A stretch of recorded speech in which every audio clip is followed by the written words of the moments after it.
Stephen, you ready? Okay, 10 seconds.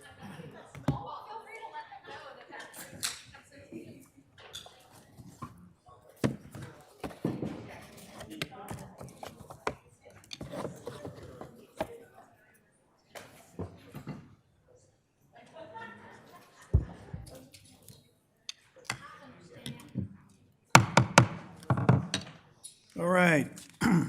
Thank you, everyone, for being here tonight. This is a hybrid meeting of the City Council. Members of the public can view this meeting live on Channel 8 and the city's website and YouTube. Live Spanish translation services are being provided for tonight's council meeting by telephone. Please dial 720-386-9023 and use code 104091 *.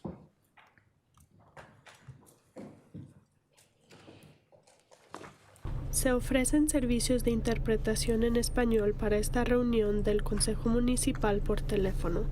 Marque el número 720-386-9023 y utilice el código 104091 #. Thank you. All votes tonight's agenda will be conducted as a roll call vote. We'll now call the meeting to order and ask the clerk to call the roll. Thank you, Mayor. Mayor Douglas. Present. Mayor Pro Tem Noble. Present. Councilmember Pardula. Present. Councilmember Teeter. Present. Councilmember Sandoval. Present. Councilmember Kim. Here. Councilmember Dukes. Here. Councilmember Trujillo. Here. Councilmember Young. Present. Thank you, Mayor. We have a quorum. Okay, thank you. Please join me in a moment of silence. This past weekend, Mary Ann Brad Nato tragically lost her home in a fire here in Commerce City. Please keep Mary and Brad in your thoughts and prayers as they face this incredible, difficult time, being the long process of rebuilding their lives. We also remember the 3 firefighters who tragically lost their lives while battling the recent wildfires near the Carlisle, Utah border. Emily Baker, 38 of Michigan, Nick Hutchinson, 27 of Arizona, Sidney Watson, 27 of Alabama. Please keep these families and friends and the fellow firefighters in your thoughts and prayers. We honor those courage, safety, and sacrifice. Thank you.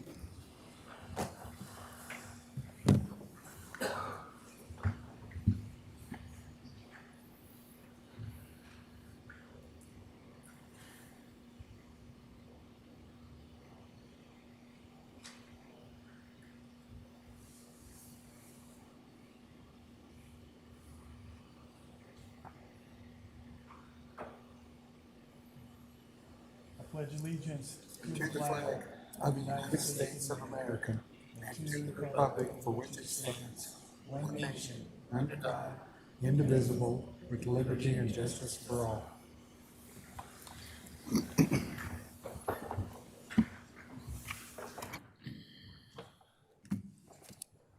Okay, I need a motion to adopt the agenda. Any council member wish to amend the agenda? Is it working? Sorry. Need a motion to adopt the agenda? Councilmember Kim. So moved. Okay. Councilmember Dukes. Second. Okay. All right. Need a motion and second to adopt the agenda as presented. Motion on the floor is to adopt the agenda as presented, and we'll ask the clerk to take a roll call vote. Thank you, Mayor. Let's see. The vote is open.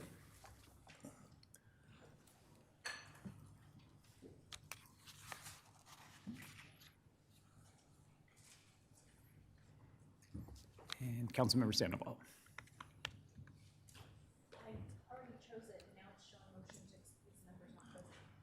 Oh, interesting.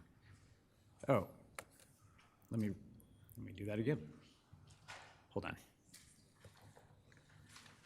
Yep.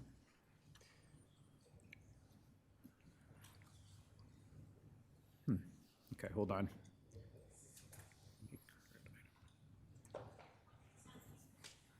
Okay, I apologize. Should be on the right item now, and the vote is open. Okay. If you will all vote.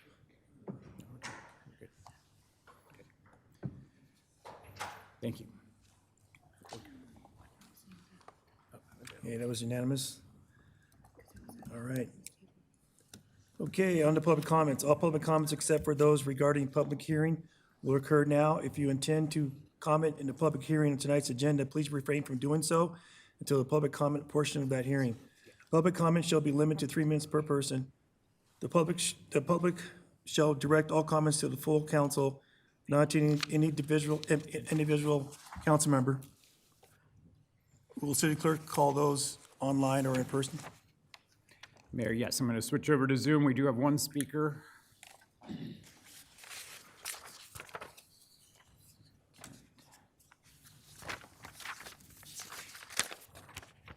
All right, so our Zoom participant is Eric Stowe. I'm going to allow him to speak.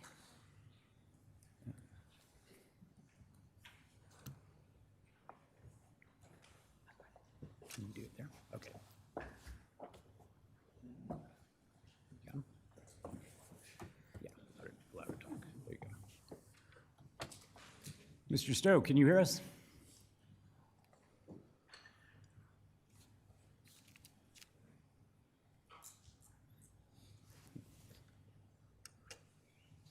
Okay, we're seeing him there. Looks like his microphone's muted. Alan. There you are. You have 3 minutes. Good evening. My name is Eric Stowe. Thank you for receiving me this evening. My wife, Georgianne Becker, and I own and reside at 16111 Fairway Drive in Commerce City, and are taxpayers and electors of North Range Metro District Number 1. I will be very brief. The issues surfacing with regard to reunion filings 39 and 40 are mostly unresolved issues that were presented with reunion filing 38 3 years ago. The primary issue I want to highlight at this time is transportation. The portion of Chambers between 104th and 120th may appear to be an isolated, roughly 2-mile stretch of intercity street. In reality, this segment of Chambers is truly a regional feeder. The taxpayers of Reunion should not have to shoulder an unfair portion of the costs of improving Chambers. I implore the City Council to bring this approval process to a public hearing so that we can all learn in public how the city and Oakwood intend to fund this much needed improvement. Thank you very much for your time. Thank you. Thank you. Mayor, we have a handful of people to sign up to speak in person. And our first speaker is Brenda Berggren.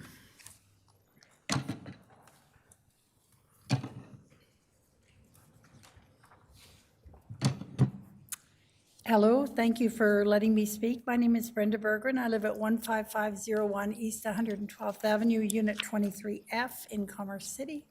I'm speaking tonight to voice opposition to what we feel is irresponsible plans for additional residences,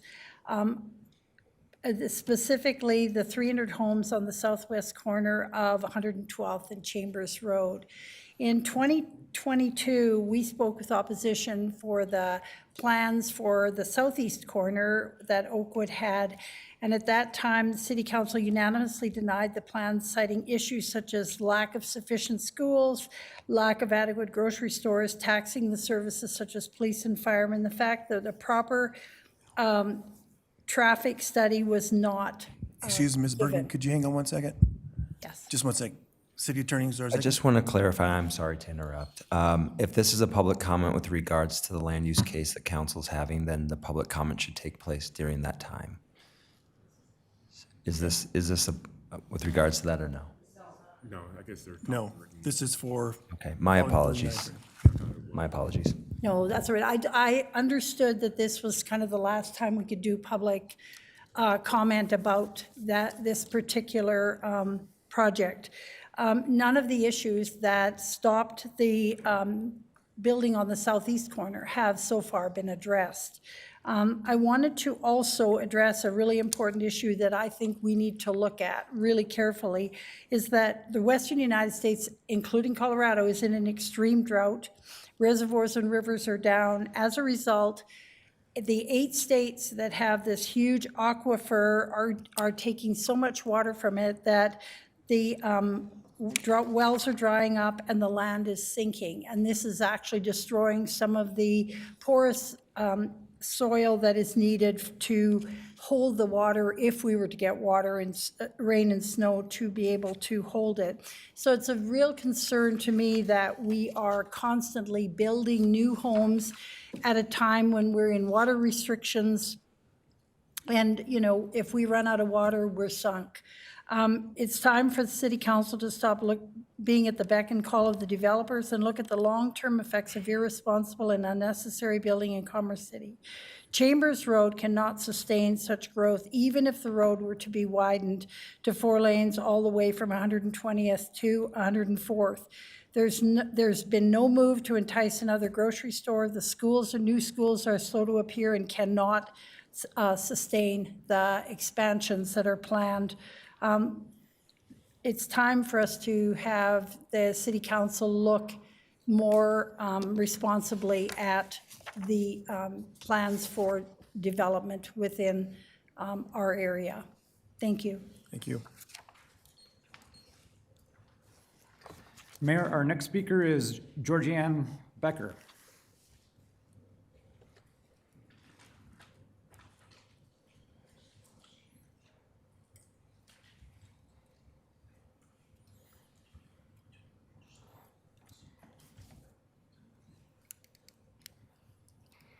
Thank you. My name is Georgianne Becker.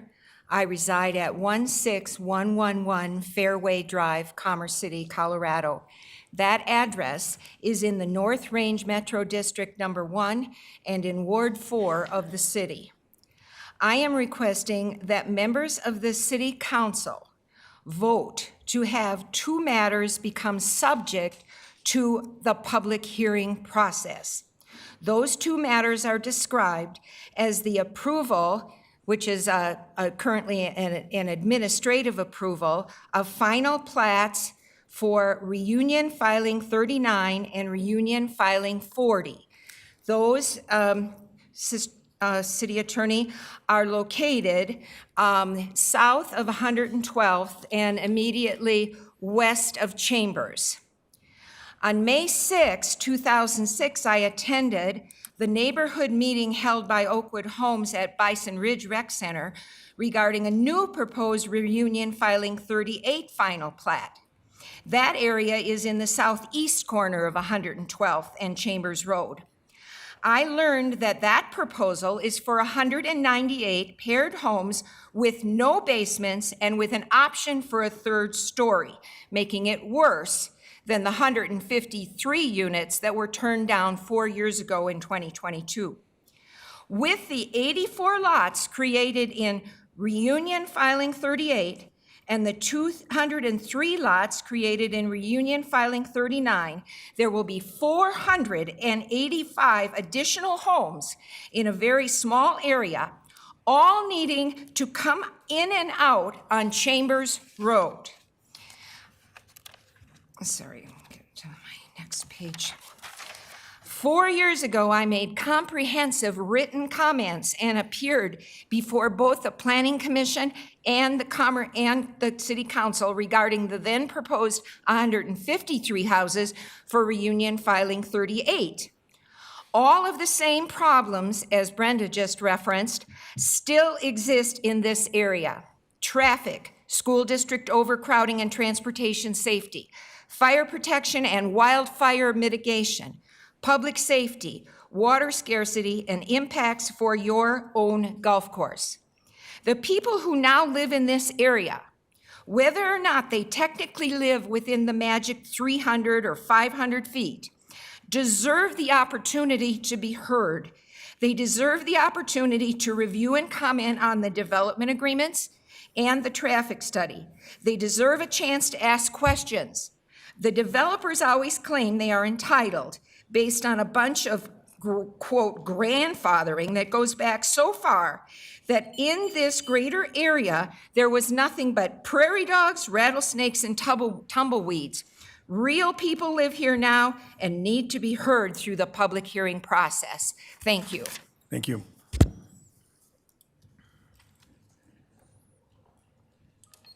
Mayor, next is Chris Shamel.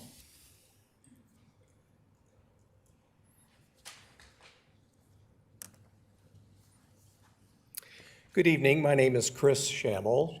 I reside at 16071 Fairway Drive in Commerce City.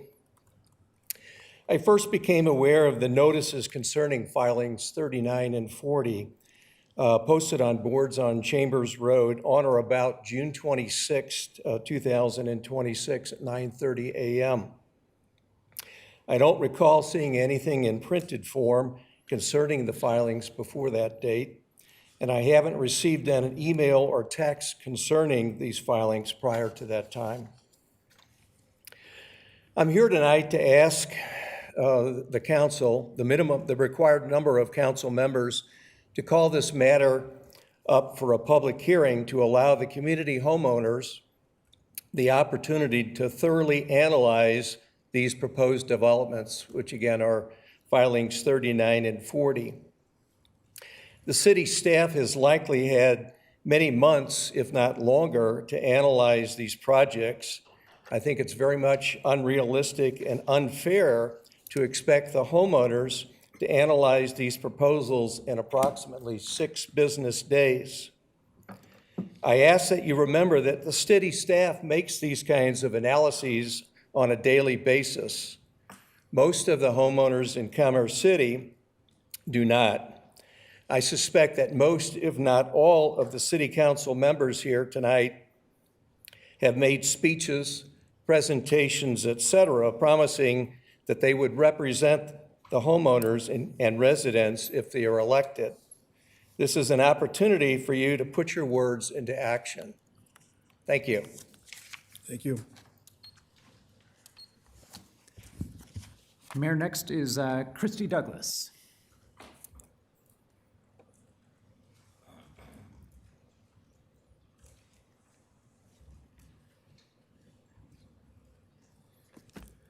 Good evening, Mayor, City Council, and City Management.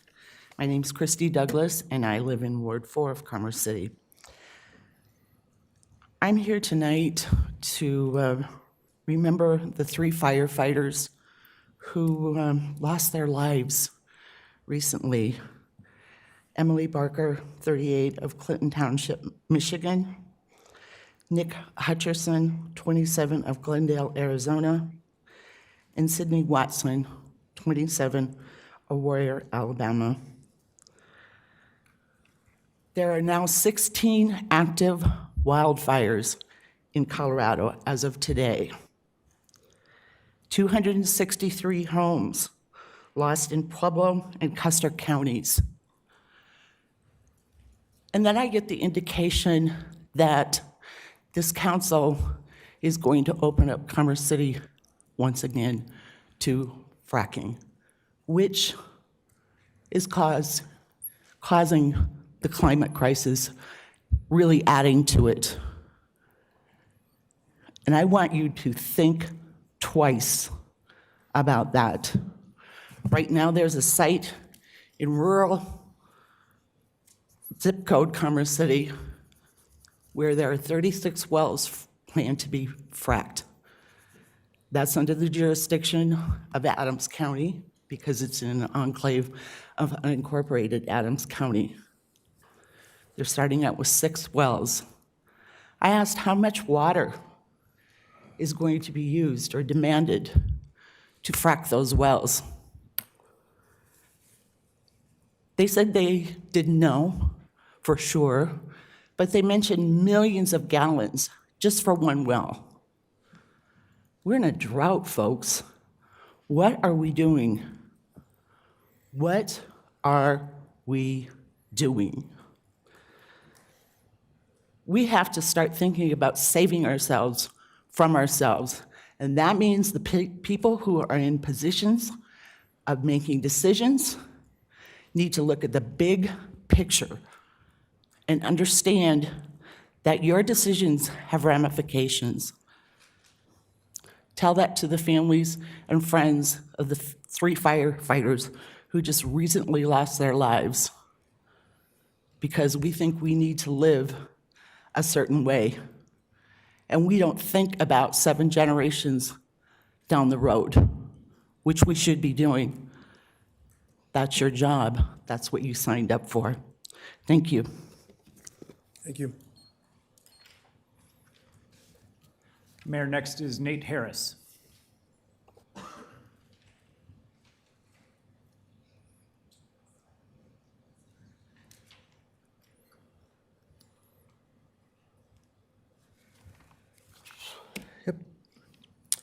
Hey, Nate Harris, Ward 4, back to beat a dead horse, I guess. Not commenting about the development over on Chambers Road, although I would agree, and I find it not shocking that I see the just stoic, uninterested, disinterested faces of the people up here who were, well, put in by land developers to rubber stamp developments like this and not actually listen to constituents who have actual legitimate concerns about that stuff. Okay, well, you know, I'm here to talk about Flock. Don't really have much of a prepared statement, just some updates. Fort Collins recently voted to remove their Flock cameras, so now between Fort Collins and Denver, that's 2 of the biggest cities in the state of Colorado, removing their Flock cameras, and yet here we are in Commerce City thinking that we'll continue to pay $5 million for what was it, 5 years, 5 years? One council member said he was gonna wait until he saw accurate results, despite the fact that nearby cities haven't seen any provable data to show that the effectiveness of Flock actually benefits public safety. Flock does not equate to Flock safety at all. I can also point out that Flock announced that they're rolling out a software update to all of their cameras to track not just license plates, which, by the way, these things have always been able to track more than just license plates. They're capable of doing faces, detecting bicycles, detecting people, and now they're capable of monitoring anything with a Bluetooth connection. That includes smartwatches, headphones. Does your kid have a smartwatch? Does your kid have a smartphone? It's now tracking them. And Flock cameras pointed at Flock cameras pointed at playgrounds, Flock cameras pointed at gymnasiums, and Flock employees capable of watching little kids. Is that what it's going to take for you, some of you guys with young kids? It's going to take your kids being watched by some random dude on a screen thousands of miles away to get the point that these things are invasions of privacy, to get the point that these things don't actually benefit this community, get the point that you guys wasted $5 million on this stupid contract? Let's see, what else? You know what? Credit where credit's due. Some of you have reached out to me, and I've had conversations with some of you who agree with me and don't agree with me, and I appreciate having those conversations with you.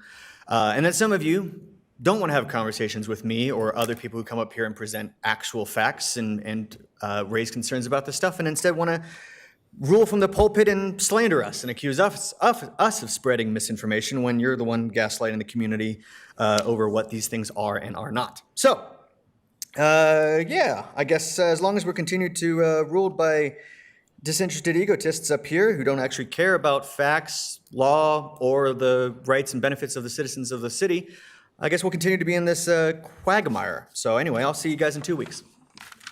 Thank you. Oh, and real quick, annexation 0003, corner of 88th and Chambers before it gets, 88th and Tower before it gets lost. You're annexing that because that's where you're going to put a Flock camera. It was shown on the map in January. Thank you. Have a good day.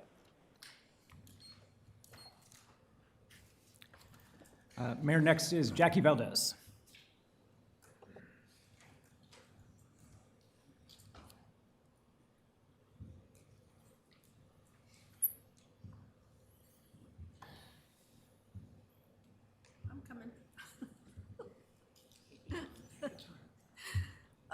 Good evening, Council, Mayor, City Management. Want to address a couple of things that's very important tonight, mainly the situation that we have on Colorado Boulevard and 68th.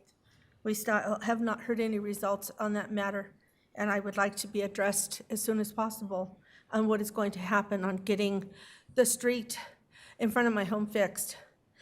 I know this is a horrible thing to say, but thank God we've not had no real big rain, because I'd be dealing with the flooding.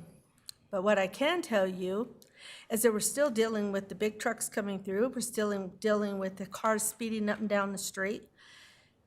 Commerce City Police has came out. I have to commend them.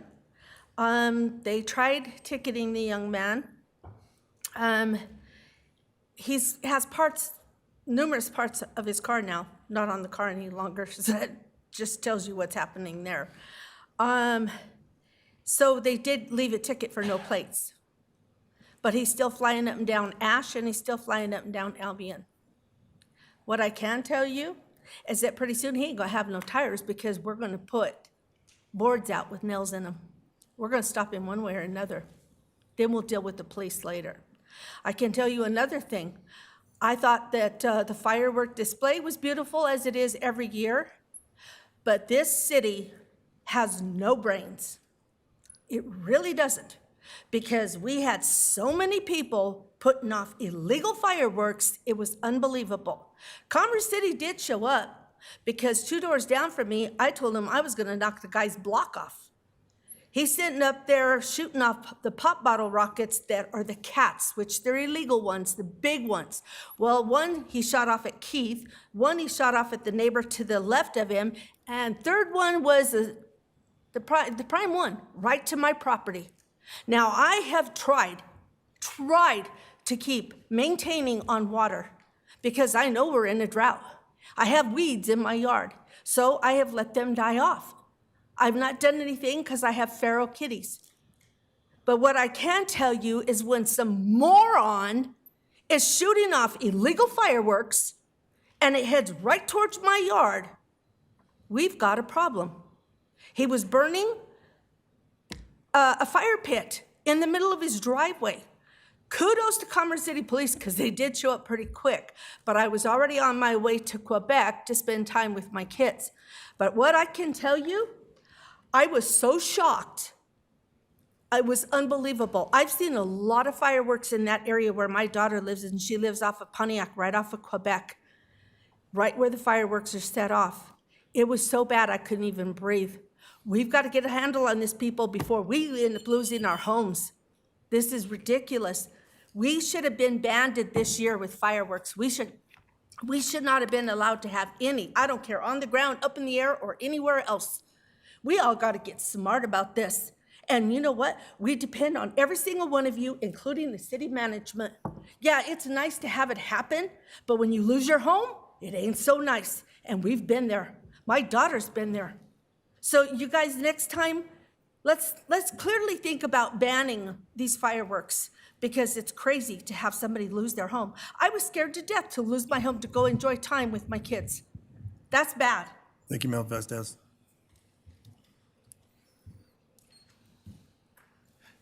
Mayor, our last public speaker tonight is Dennis Burnham.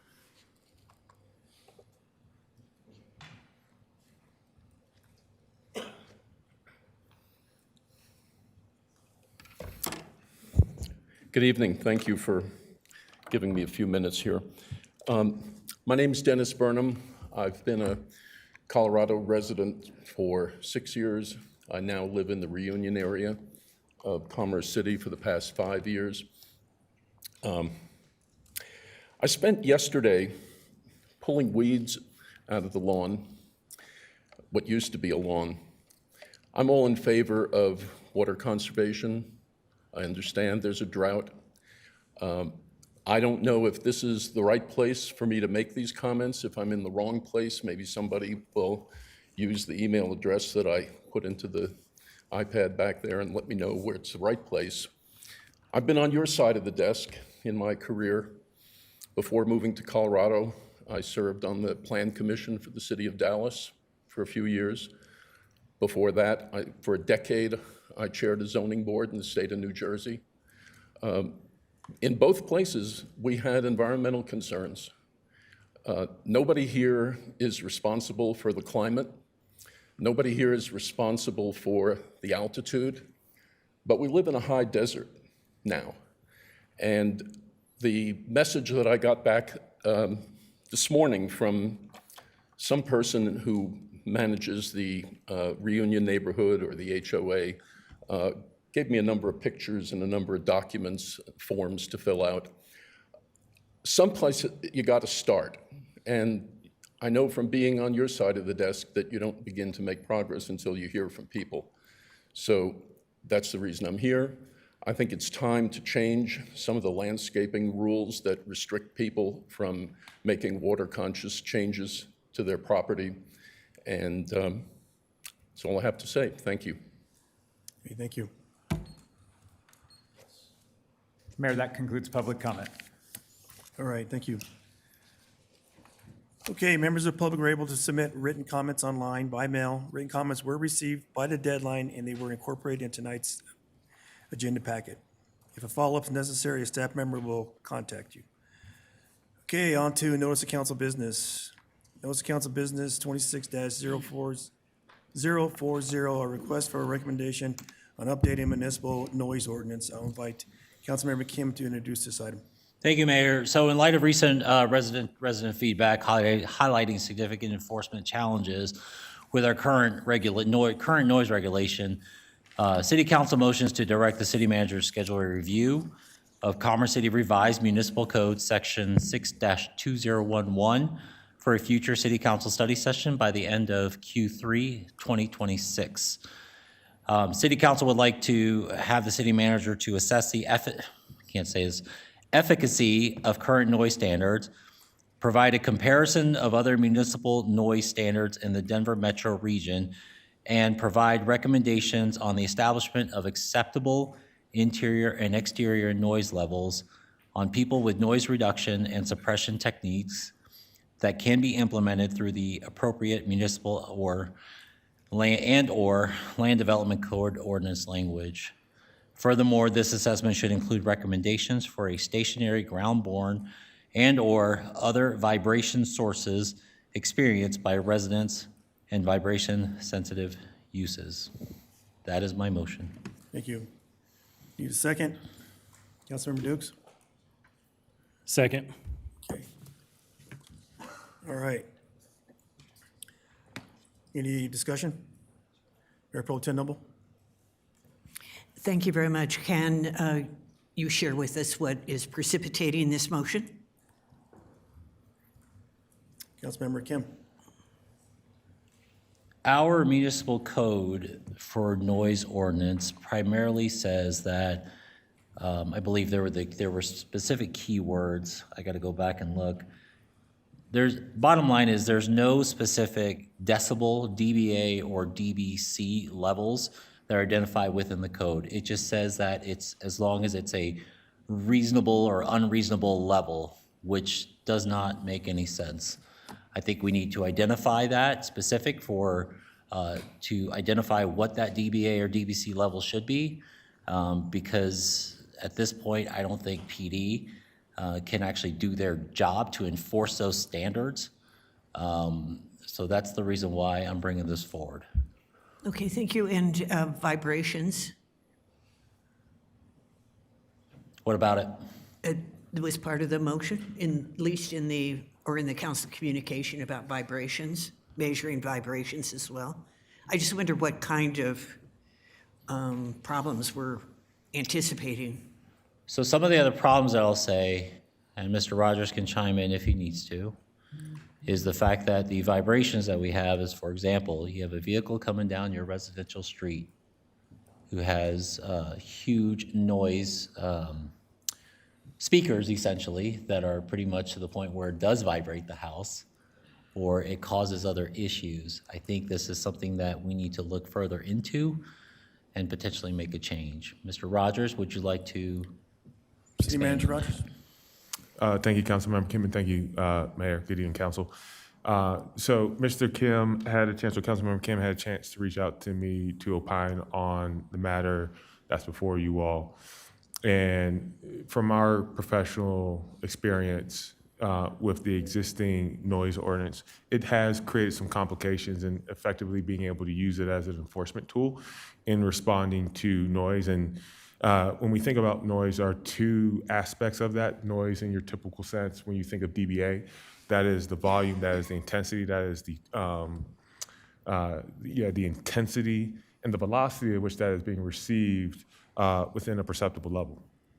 So currently our code lacks that ability to have to go through that perceptibility test that is common and consistent to generate or to determine whether or not the noise that's being created by one use on another or a more intensive on a sensitive receptor needs to be mitigated. So it's really having to rely on a subjective understanding and application of that, which once again, is going to be in the eye of the beholder, as opposed to a consistent standard. When you get the vibrations, that is typically evaluated under a different set of audio analysis, which is typically your DBC, which is looking at ground-borne and/or moving vibrations, which can be a vehicle, it can be a jackhammer, it can be something that over a consistent period of time can still become a nuisance to the adjoining sensitive receptor or an adjoining business and/or like the like.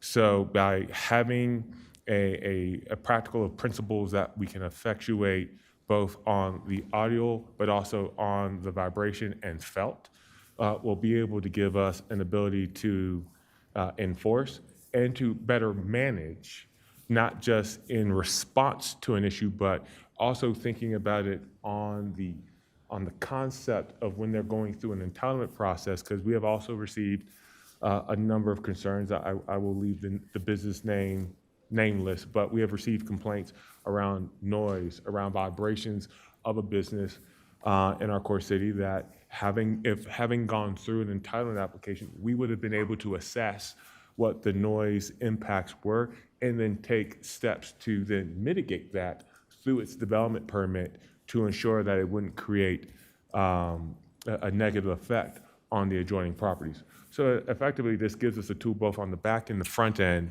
to be able to address noise in a more productive manner for our overall community. That sounds wonderful. I've certainly fielded noise complaints from constituents in Ward 4 before also and hadn't realized what the challenge was. So I'm glad this motion has been brought forward. Thank you. Councilmember Dukes. Thank you, Mayor. I am happy this is being moved forward, as well as I'm a second on this, this motion. This is an opportunity for us to really say there's a problem, which we've heard, around noise complaints and challenges across the city. This gives our police and our public works department actual tools to say, hey, here is how we can hold folks accountable to a decibel and to the noise vibration that we feel is, and we deem based on the research from the city manager, that will be appropriate so we can actually address the problem. So I thank Councilmember Kim for bringing this forward and allowing me to be a co-sponsor on this, as this is an opportunity for us to really address a problem that we hear pretty much every Monday about noise complaints. In the past, and absent this, it was really subjective. Someone's noise complaint may seem higher than others. Some may be sensitive sleepers, some other things that may happen. And so this gives us an opportunity to really address it head on so that we can start issuing tickets and awareness across our community. So thank you. Thank you. Councilmember Kim.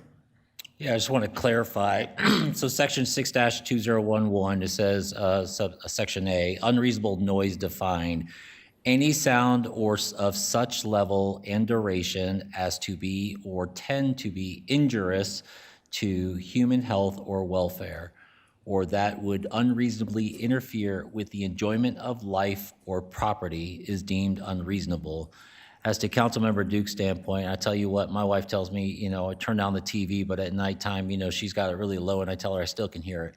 So I think everybody's noise levels are definitely different altogether, but I'm happy that to bring this one forward. I know there will be others in the future that I'll be bringing forward once I do my research. Thank you.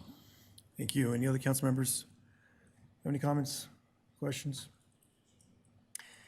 Yes, Councilmember Kim, appreciate bringing this forward as well. I received numerous calls throughout the week, month, on neighbors turning music up loud, just being obnoxious and at odd hours of the night. So thank you for bringing this forward.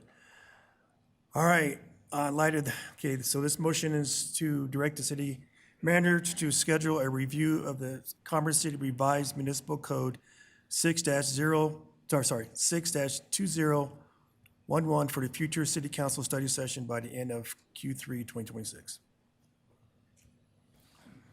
Mayor, the vote is open.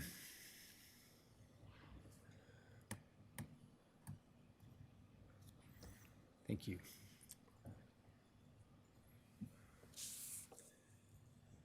Okay, that passed unanimous. All right.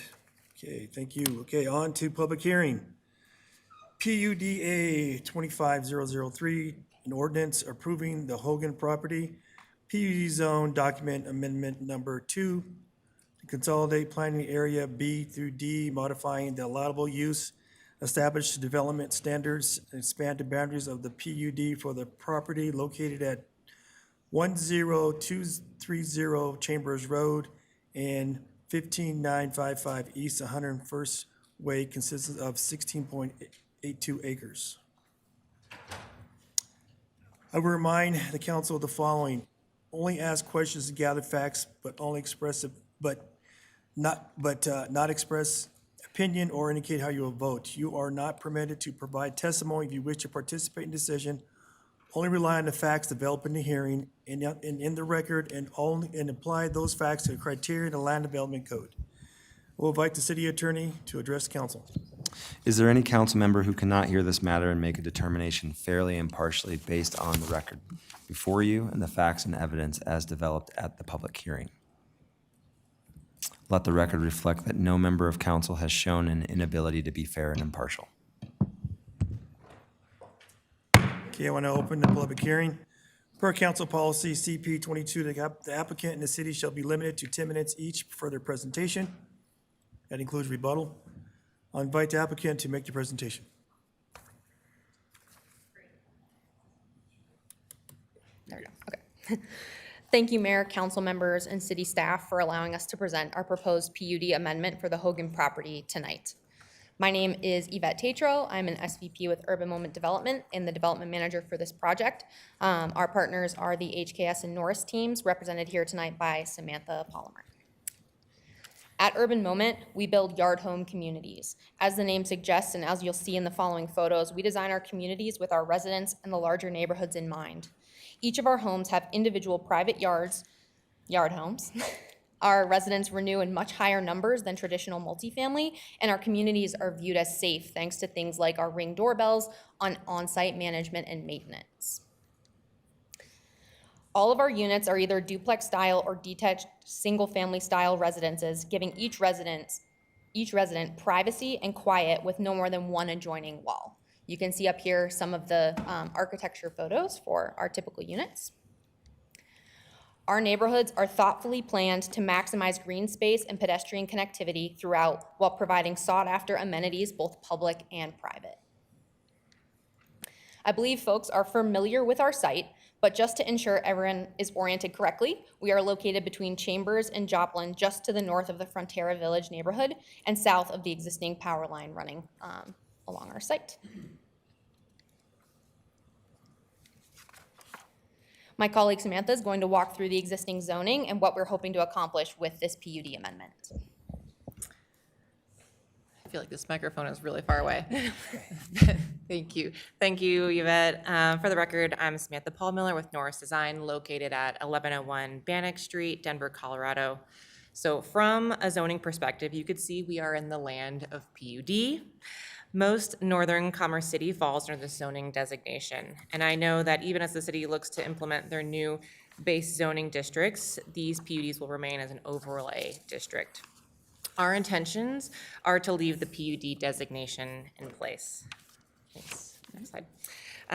This site is half of the original Hogan PUD, which is currently slated for 8 acres of commercial use and 8 acres of single-family detached residential.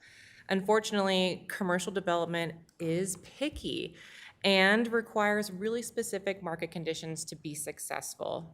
This site, given that it's lacking direct frontage to 104th Avenue and is also visually broken by the gas easement that runs along our northern property line, makes it a less attractive development site for commercial developers. The site really lends itself more to residential. And there is a need in the current community fabric for a transitional residential product like the yard home. This product brings transitional density with single-family style living for people that aren't quite ready to buy or are looking for a more traditional home without the traditional maintenance requirements. Next slide, please. So with that intention, we are proposing an amendment to the existing PUD to have this portion of the property reassign the intended land uses from commercial to single-family detached residential to a multifamily residential designation, which is what the yard home product really fits under. Next slide. So loss of potential commercial is always a point of discussion, and we get it. But you can see here in this exhibit that there are plenty of locations already zoned for commercial that are arguably significantly more attractive to develop given the proximity to 104th Avenue. So much of this frontage still remains undeveloped. And even when development has occurred, there are still vacancies. So as a commercial developer, these locations are far more desirable. I'm gonna hand it back to Yvette. So throughout this process, we have worked to engage with the community members and city staff to understand and work to address concerns of those stakeholders. We've worked to refine our initial layouts to accommodate as much of this feedback as we can. We've held 2 public meetings, one in person and one virtually, and we've also held one-on-one meetings with stakeholders that we can get to meet with us. Our PUD amendment seeks to change the use of the site from a mix of commercial and residential to all residential, including private and public amenities on site, as Samantha addressed earlier. Our conceptual site plan illustrates some of these planned amenities, including an outdoor vending food truck park along Joplin, which you'll see in more detail a little bit later. Some open space walking trails along the northern edge in that gas line easement. Oop. Our slides went away, that's okay. And more private residential focused amenities like our fitness centers, dog parks, and retail leasing center. Throughout the site, we strive to enhance pedestrian connectivity through lively open green spaces. In light of some of the concerns that we've heard through the community, I just want to address a few key points on this slide. So you'll notice that the emergency access only connects directly to Jasper. We understand that that is a point of contention with the neighborhood and they don't want cut-through traffic there. This was a request directly from the fire department of Commerce City, and it will be for emergency vehicle access only.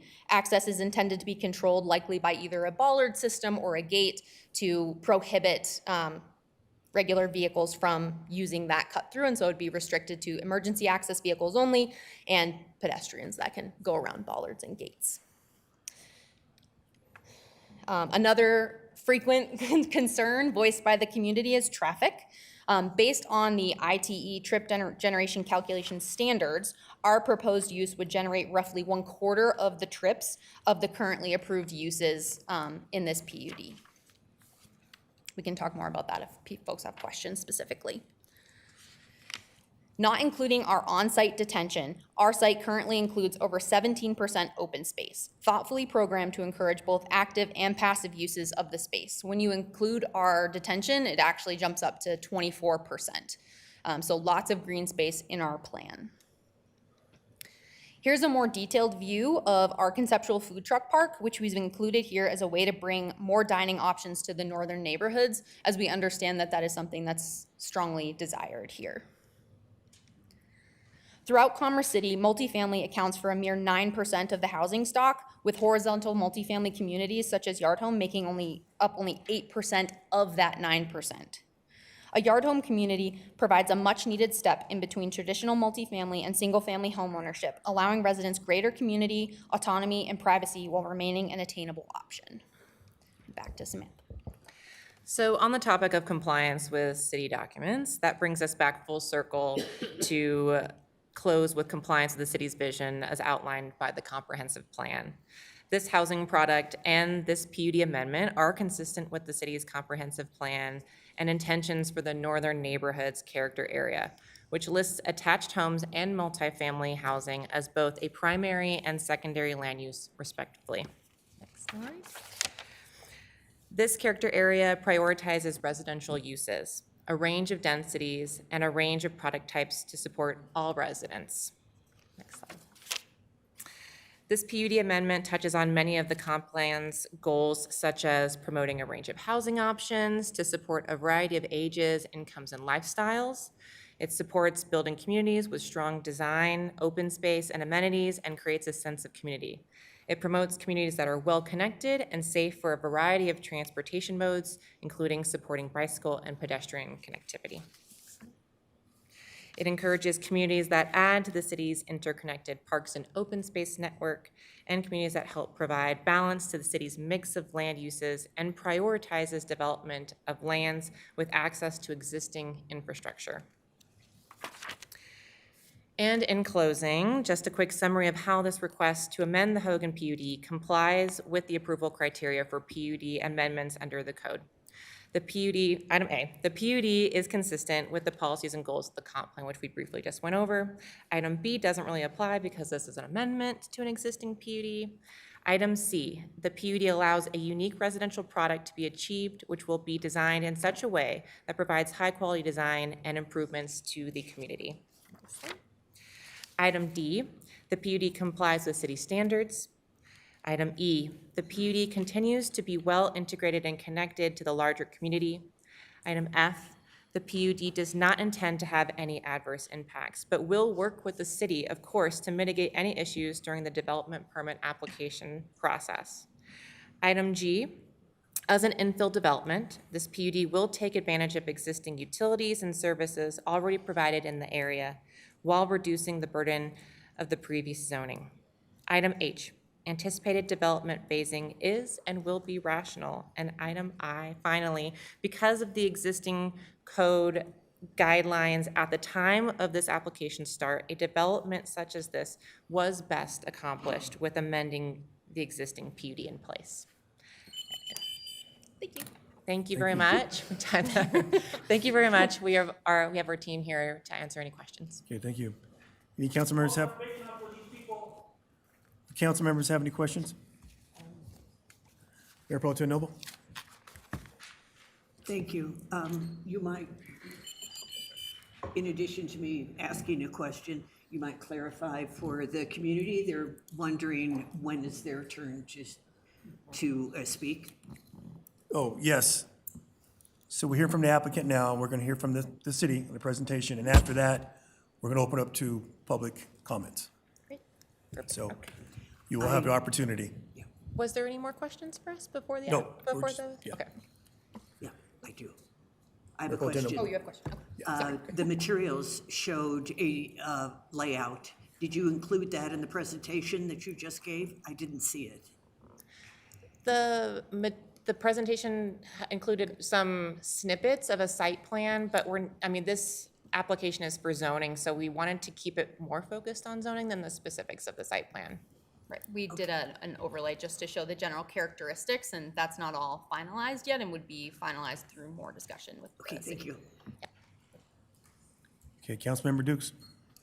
Thank you, Mayor. Thank you for the presentation and giving an overview of the zoning.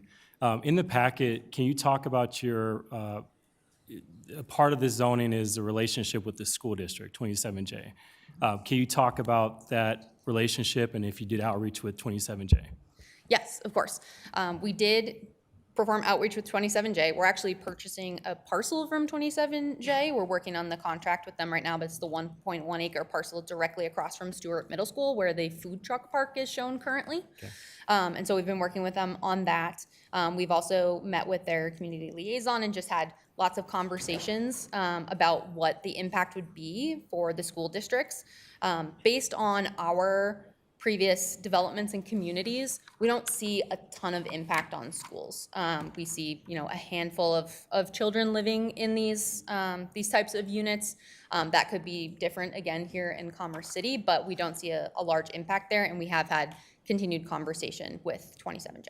Thank you. And you had a conversation with their district office as well? Yes. Okay, their facilities manager to talk about school capacity, or? Not with the facilities manager, no. Okay, but the With- 27J district? Yep. But to add that they are a referral district or referral comment provider. Yeah. And they did, in the first letter that we received, they did outline how many students they were projecting, and I think it was like 46 It was not very many. Okay. Yeah. Yeah, I across could pull all the that exact number up here in a minute when, if it's like at my laptop. Oh, that's but- okay. I wanted to hear from you as applicant, your relationship and conversations with 27J district staff. And it sounds like you reached out, got a letter from them. Is that correct? Yes. My other question here is when we look at the PUD criteria 3C, addresses unique situation, confers a substantial benefit. In your presentation, you mentioned things like less traffic, and you also mentioned the idea of housing diversity. And the other thing I heard is the internal circulation from the fire department. Is that how you are classifying or identifying 3CI in terms of a substantial benefit to the community? I think this rezone application provides a lot of benefit to the community. Exactly to your point, Councilman Duke says, providing additional housing stock to the community, which was outlined in your housing analysis, a diversity of product. I think it's a really great transitional residential product between the single-family detached neighborhood to the South Frontera and the commercial uses to the north. And it's also, as we get into the site plan level or development plan, we're also, advocating for trails connections where, along our frontage Later on, to the north and along Chambers. So other improvements to the surrounding areas as well. Thank you. And can you talk about the market conditions? This land, and according to our council communication, this PUD was adopted in 2003. And so has the market conditions changed from 23 years ago till today? That's a great question. Yes. In terms of, looking at it historically, the land hasn't been developed under its currently entitled uses, right? And so And what's the our entitled uses now, with commercial as a part of that? Is that- commercial is around half of it, about 8 acres, and then single family detached for the other 8 acres. So that has not occurred as of yet, and as Samantha pointed out in her portion of the presentation, there's a lot of commercial uses, commercial land still along 104th that's yet to be developed that is arguably more prime location for some of those retailers that we've heard the neighborhoods looking for, like the grocery store and additional restaurants with that frontage versus the site where we've got that gas easement that sort of separates us from more of that retail. So based on the market conditions, what I'm hearing, based on what I'm hearing, tell me if this is correct, that this PUD rezone request aligns the market conditions of today. And when we think about commercial real estate or commercial retail, there hasn't been any activity in 23 years in that space. Right. Is there space that you have or the landowner actually reached out, or can you talk about the efforts to have retail in the area? I can't speak to the efforts of the landowner. Okay. I do believe too, and the broker is here, and Yes. during our public comment, they might be able to provide more light to that topic of what outreach has been done on behalf of the landowner. Okay, thank you. And my time's up, so I will come back. Thanks. The other council members have a question? Councilmember Sandoval. Thank you, first of all, thank you for the presentation.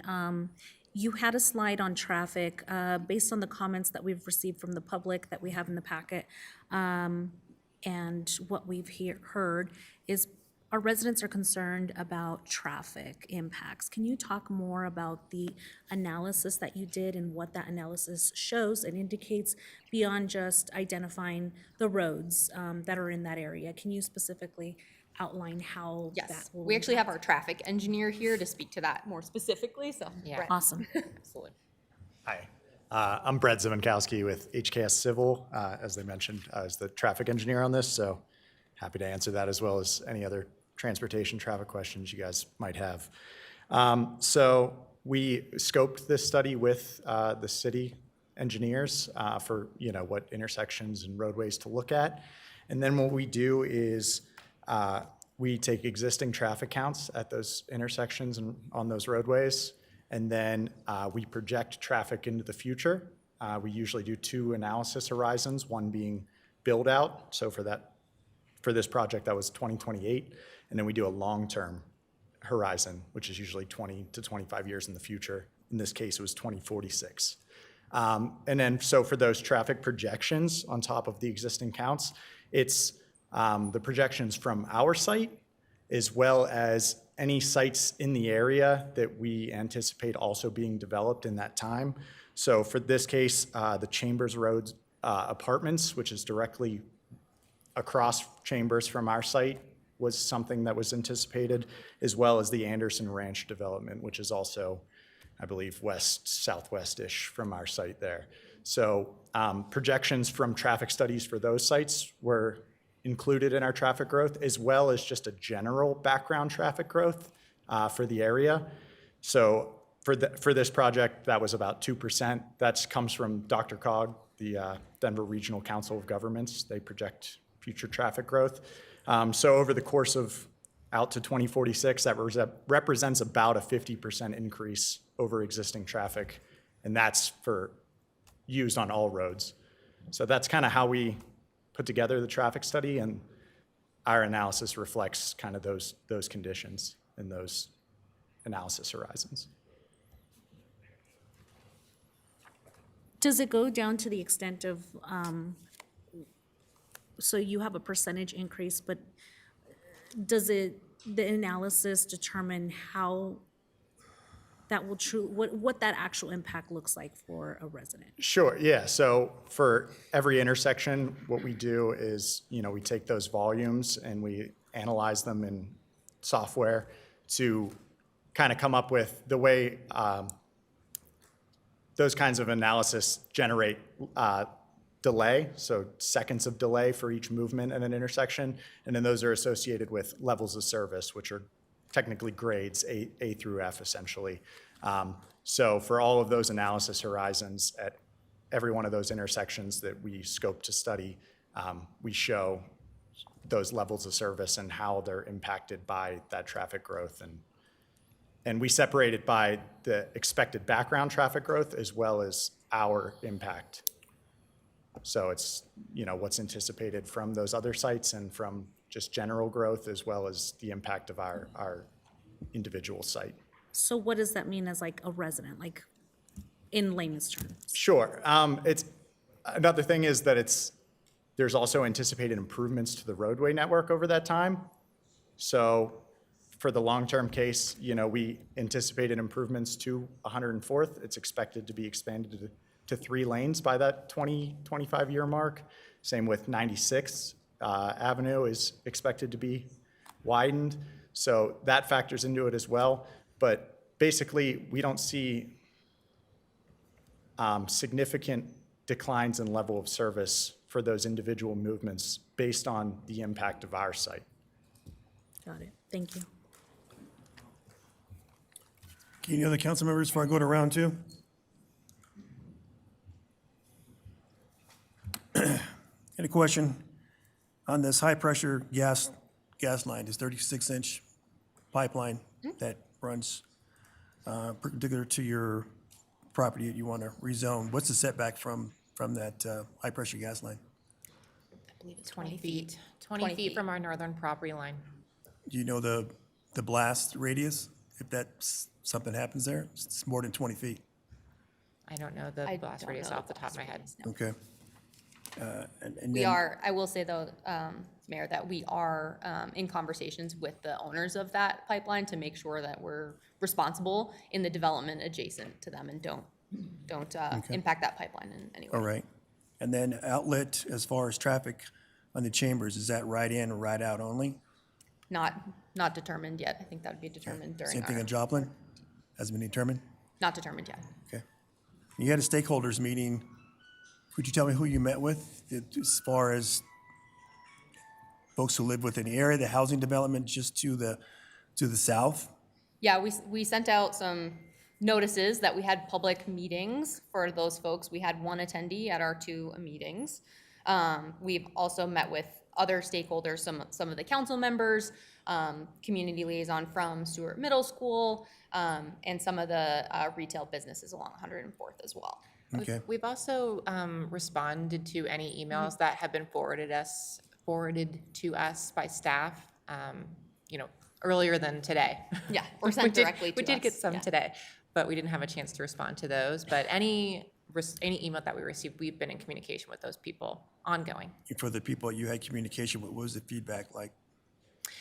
Generally supportive. I say that in the sense of they raised concerns about access to Jasper, and we confirmed that. They've raised concerns about prairie dogs on the property existing and how they're going under fences. They've asked questions about what does the buffering and setbacks look like along that our southern edge, their northern edge. Impact of traffic. Yeah, those kinds loss of things. of retail space, those kind of things, yeah. Okay. And earlier you talked about commercial development, not much has happened. And, you know, over the years that I've been on council, a lot of developers have come in who were already zoned for commercial, want to take advantage more of residential.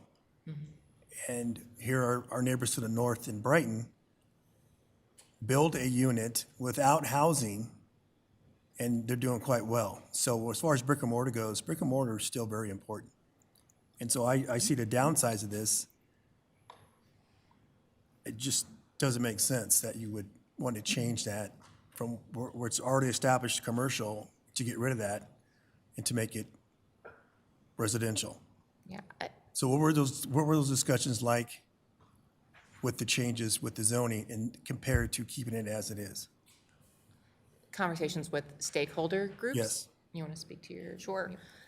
I mean, the conversations that we've had to date have really been around what we stated in our presentation, which is this site has been zoned commercial since 2003 and hasn't been developed as such. It's a lesser desirable site. And again, the broker is here and he can speak a little more to that during the public comment, but lesser desirable site than some of the vacant land zoned commercial on 104th. And so if additional residential were to be developed, especially in this more stepstone kind of style in between traditional multifamily and single-family home ownership, this felt like a great site to do it because of its location and providing a natural buffer between Frontera Village to the south and the retail to the north. Okay. Yeah. All right, thank I you. don't think we're arguing with, the desire for commercial in the area. I think we're just advocating for this transitional use being highly appropriate for its location. And again, what are you anticipating as far as the build out of this? As far as residents go, how many number are you looking at? Right now, we're designed for 227 homes. Okay, and those will be 2 bedrooms, 3 bedrooms, There's 6 3-bedrooms right now, and then the rest are 2 and 1. 2 and 1. So, Which is subject to change based on, all of our design factors, but yes, so all said and done, it might be 800 people, 900 people. highly unlikely. We average about 1.5, So if 1 you to include 1.5 kids. residents per unit. Okay, that seems kind of low. All right, thank you. Councilmember Dukes. Thank you. Thanks again for the presentation. So a couple more questions around the presentation provided. You mentioned the alignment to our comprehensive plan and the importance of multi-family homes. Right now, we only have 9%. Can you share more about that analysis of how it aligns to our comprehensive plan? Yes, one of the, I'll just pull my notes up here again, but the comp plan does speak to providing home options and a variety of home options, and I think this does provide that, especially the 1, the 2, the 3-bedroom unit types, and it does appeal, and I can't speak to exactly what the cost for rent are, we don't know that yet, but I think that it will provide, that missing middle opportunity for people that aren't ready to buy. Maybe they can't afford the down payment, but they really want a yard for their dog, or they're looking for that transitional product type. I think it does provide that missing middle piece in a rental opportunity. It essentially creates an opportunity for folks that, like Samantha said, want that single-family type living style, but can't necessarily afford it, whether that's can't afford a down payment or they're saving up for that down payment. We see that a lot in our yard home communities. Our residents typically stay with us for extended period of time. It's not the quick turnover like traditional multifamily. We have upwards of 60 to 80% renewal rates. And then usually people leave our communities and buy in the neighborhoods that we are in. Thank you. My question here is, you kind of mentioned the rental rates, and it wasn't in the presentation. Is that because it wasn't a part of our criteria we're looking at? Is that? Correct, and they're not finalized Not yet. finalized. Right, so it's market rate housing, but typically we sit right around 80% AMI. Okay, and that's not a part of our PUD criteria. That's probably why it It is wasn't in the not. presentation. I mean, that would be a detail that would be worked out, come permitting. So Yeah. there's Right. a lot of steps in the process to get to that point. That makes sense. That makes sense. And there's time, and it's hard to judge market conditions, over the next 2-3 years. So right now, it's about amending the PUD from what you presented to make it more comprehensive from the commercial to multifamily opportunities. To allow the Exactly. multifamily use. To allow that Yes. multifamily. Yep, exactly. Going back to the 23-year difference in commercial and where it's at today, if this, in your expert or your research, we don't move forward, does this land stay vacant? I think for a while, and again, we can have the commercial broker speak to the commercial piece. I do a lot of residential development, and what it is zoned for right now is single-family detached, and an 8-acre parcel it would be like if Frontera wanted to buy that and add another filing to, no one is going to, I shouldn't say no one, very limited pool of people would be looking at an 8-acre single-family detached parcel for purchase to develop. And it is mentioned that you had stakeholder engagement and feedback.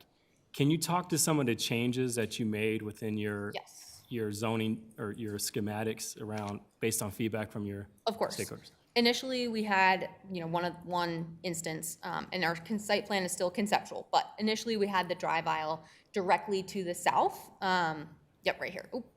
And you can, back one more. There we go. You can sort of see it in the overlay. Initially, Fast, we had the drive aisle directly to the south, and we moved that to create a larger buffer for vehicular traffic between the Frontera Village neighborhood and the vehicles that'll be driving and parking in the Yard Home community, so that's one. We did not initially have any outdoor vending area, and from feedback from some of the council members and some of the community stakeholders, we understood that it was really important to have some sort of retail component here, an additional dining option for folks. We've also met with some of the food truck purveyors, and they are eagerly looking for spaces in Commerce City that are ready for them to come with, electricity and seating and parking for people to be able to set up and use their food trucks. So that's another one. And then also the open space trail on the back. We are working, like I said, with the gas company there to try and develop that as a publicly accessible trail that goes all the way from Chambers to Joplin to create a safe pedestrian experience for folks to cut across the site there. And one last question with my 10 seconds here. Did you talk to the current business owners about the benefit of having additional foot traffic and residents in the area? We did some outreach to the retail to the north, yes. Okay, thank you. Yep.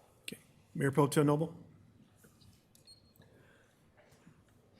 Thank you very much. I'm glad you brought up that 8 acres. I think, is it currently zoned for 6 single-family detached per acre on that 8 acres? It's actually a 16-acre parcel. Correct. Yeah, you can see that there's 6 dwelling units per acre on the single family Right, parcel. so that would have been 48 single-family homes on one half of the property. At its max, yes. As opposed to, what'd you say, 227? Correct. I make note of the layout because how many of those homes are laid out against the fence of the homes that are in Frontera Village? How many, you have 2 rows of homes Correct. On the southern. running along the entire length of the fence. I counted around 50.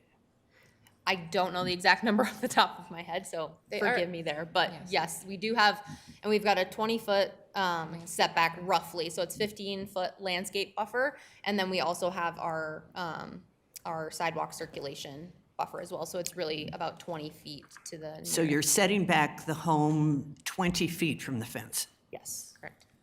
Okay. And there's a significant landscape buffer. That was one of the. And I'm a little things that we heard. confused on the traffic study. Maybe I can get some help on that again, because all these green flags are either E's or F's. So those relate to 2028.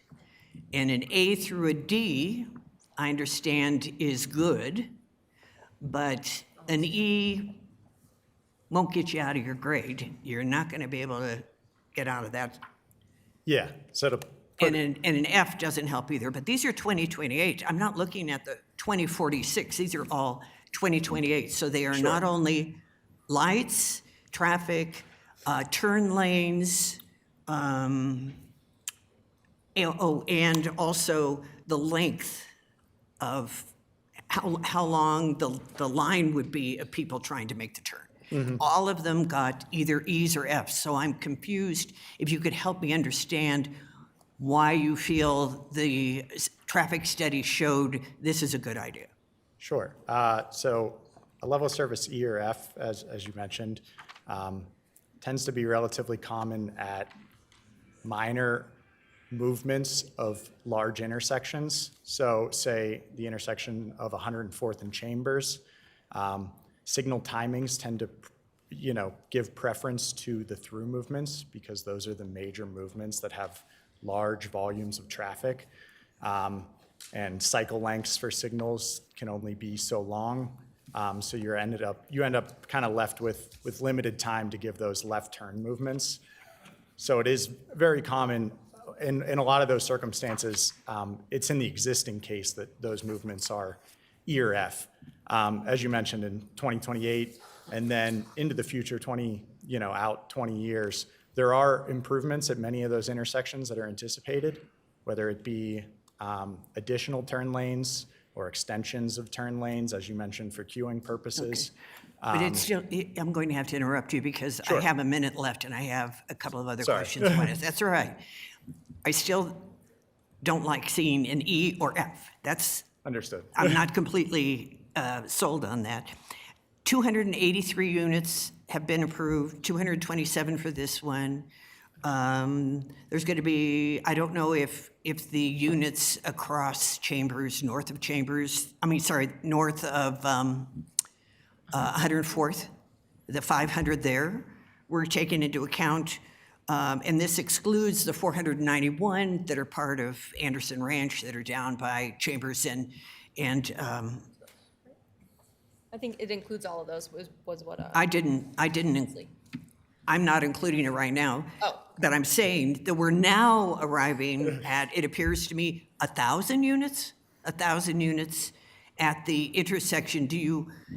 I guess I will ask the traffic study person again, do you use also what's occurring on the north side of 104th as part of your analysis? That would generally be captured in that general background growth. So the immediate sites surrounding us, like I said, we consider those exact traffic studies for those. For any traffic in other areas, that's meant to be captured in that 2% annual traffic growth, which, as I mentioned, out to the long-term horizon is about a 50% increase over existing volumes. So it's a pretty significant increase that we put on every single, volume throughout those intersections. Thank you. I'd like to add one more thing about traffic, because I know it's a major concern, always is, right? It's huge. A traffic concern is existing today. As part of the documents that we submitted with our last round of review, there was an additional memo put in there that does talk to some of the concerns that Councilwoman Noble has spoken to. And it does, at the end of that memo, speak to a lot of suggestions on how we can improve the conditions that are already happening today, plus our small amount of traffic, plus what's happening in some of these other developments. And a lot of that will be determined, of course, for us as part of our development permit or development plan application, but it has to do with like signal timing and roadway improvements, limited physical roadway improvements, but mostly a lot of signal timing I think was spoken to. Yeah, come back up there. Signal timing and I forget all the other parts and pieces, but they were fairly easy solutions to improve the existing conditions. Yeah, just to add on, some are just signal timing improvements that go along with already anticipated improvements like 96th Avenue being widened, and then also just turn lane extensions. Some places where there is room, you can just stripe the turn lane to be longer for queuing purposes. So that's some of those improvement options. Does that affect traffic on 104th? In what way? Mayor Pro Tem, did you want to speak again? You're good? Sorry. You want to speak again? Mayor Pro Tem Noble? Go ahead. How does that, if you're changing signalization and so forth in order to accommodate the traffic on Chambers, how does that impact then the traffic on 104th? Yeah, in that circumstance, so for that particular intersection, it probably wouldn't be giving more signal time to Chambers. It would likely come in the form of additional turn lanes or extensions of turn lanes to provide better level of service for that traffic, as Which would be- opposed to an update to the signal timing. And that But would in be other widening. Yes. Mhm. And once a property becomes residential, does it ever revert to commercial? Unlikely. Thank you. Okay, thank you. All right, I will invite Nick Berry, Planner 2, to make a presentation. Thank you for your questions. Yes, thank you Thank very you. much. Nick, do you want the clicker up here? You can leave. Good evening, members of council. Before you this evening is what staff has referred to as the yard homes at Frontera Development associated with ordinance number PUDA 25-003. Already covered a little bit by the applicant, but here's the aerial of the site. The property is outlined in red there.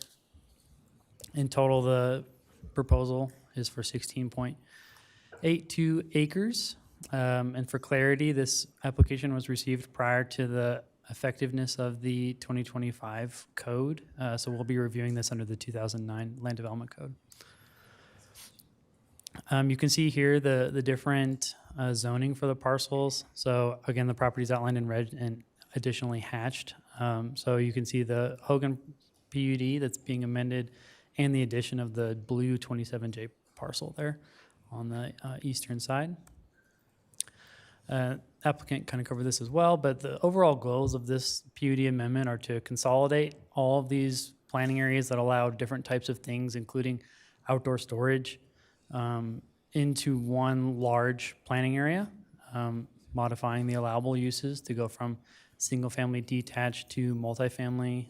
I do want to clarify there is some assurances that the maximum height is 35 feet, so you won't be able to construct, if should this PUD be approved, a traditional 3-story multifamily apartment. So we are talking about specifically their proposal here.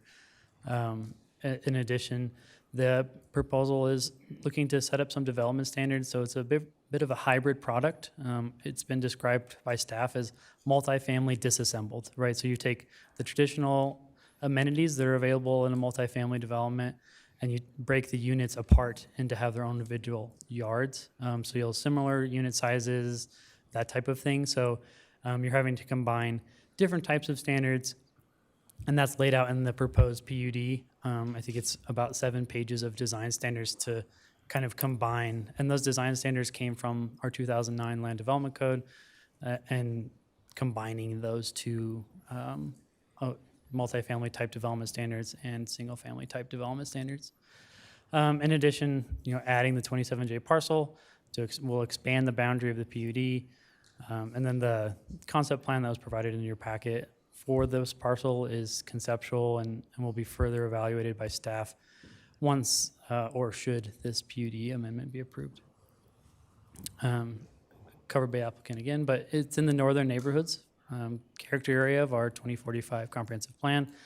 We'll kind of evaluate it as we go through the comp plan as single family and multifamily to make sure, since it's a hybrid type product, that there's alignment on both. The character area talks about single family as a primary use, And then it talks about multifamily being a secondary use near arterial roadways. So it kind of fits both there, right? So if you view it as a single-family product, it's would fit within the character area. If it's a multifamily product, it is adjacent to chambers and near 104th are arterial roadways. And this is from the Housing and Neighborhoods chapter, and this is the residential areas framework map. So it talks about the blue highlighted parcels are classified as greenfield development, and the qualities of greenfield development are high quality building, which you'll get through the proposed design standards. It talks about connecting to existing neighborhoods. You see the proposed open space trail on the northern part to help add additional connection for pedestrians that doesn't exist today. It is a transitional use in the sense that it's a higher density product than single family, but it is not full a separation of 20 feet from residence to a louder commercial type use. So it's providing that transition as you go towards the commercial to the north. And then the missing middle housing identified in our housing needs assessment talks about needing different varieties of housing. So this could be a potential move up opportunity, someone moving from an apartment to this type of development, looking to purchase a home, or a move down, so downsizing out of a larger home, wanting to forego needing maintenance or things like that, to a product type like this. So it's providing that missing link that is not often found in Commerce City. Traffic is a big concern with this project. So in staff's review of the traffic study, you can see all of these movements that you see listed here are those currently failing under 2026 existing conditions. So I'll spare you reading all of them, but basically there are known issues that are identified by this traffic study.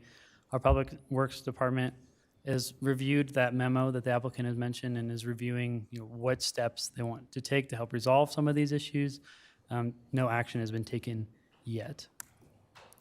As you project out, the traffic study expert kind of went over this, but you factor in a regional growth factor of 2%, the planned roadway expansions, including expanding Chambers Road and 104th as the major ones that were included into this study. And then the known developments like Anderson Ranch, the Thompson Thrift Apartments across Chambers, some other residential developments that are known or to be considered in the pipeline, quote unquote, right? So, and then the other improvements as far as what they'll be responsible for on Chambers or Joplin Idalia Street to the east is unknown at this time. It'll be worked out through the development agreement process associated with the plat. Overall, though, as you look out to the horizon year in 2046, the traffic study analyzed as though there was to be a full movement access onto Chambers from this development, and the left turn is going to be extremely difficult if that were to be allowed. And then the other intersection that will result in a fail or an E grade from this development, because they mentioned there's the built condition and the no build condition. So in the build condition, East 96th Avenue and Chambers Road intersection, the southbound left turn, so those coming south on Chambers trying to turn left onto 96th Avenue, will experience some additional difficulties as a result of this development. There's several goals of the comprehensive plan that this development is able to achieve. I think the major two to pull away from on this slide is providing for a mix of land uses. So as the applicant mentioned, this is not a product type often seen in the Northern Range or in Commerce City in general. And then goal 5.5 there of the Commerce and Employment, explore opportunities for pedestrian-oriented development. When you're talking about having that outdoor vendor space, that's a unique opportunity that you wouldn't find otherwise in Commerce City. On this slide, I'll just pull out one. So we'll say goal 4, build new neighborhoods with diverse housing, strong design, and ample open space. So the design guidelines will help us to achieve those goals of the comprehensive plan. For public input, so there was 2 public or neighborhood meetings held. One was in person at Bison Ridge Recreation Center. There was 1 attendant there. His questions were about Urban Moments, other projects, how the site access and circulation will work, what types of amenities will be available, that sort of thing. On March 31st, a virtual meeting was held, and there was no other residents in attendance. The slide's slightly out of date, so staff has received in total 18 commenters, and of those 18, 16 were in opposition and 2 were in support of this development.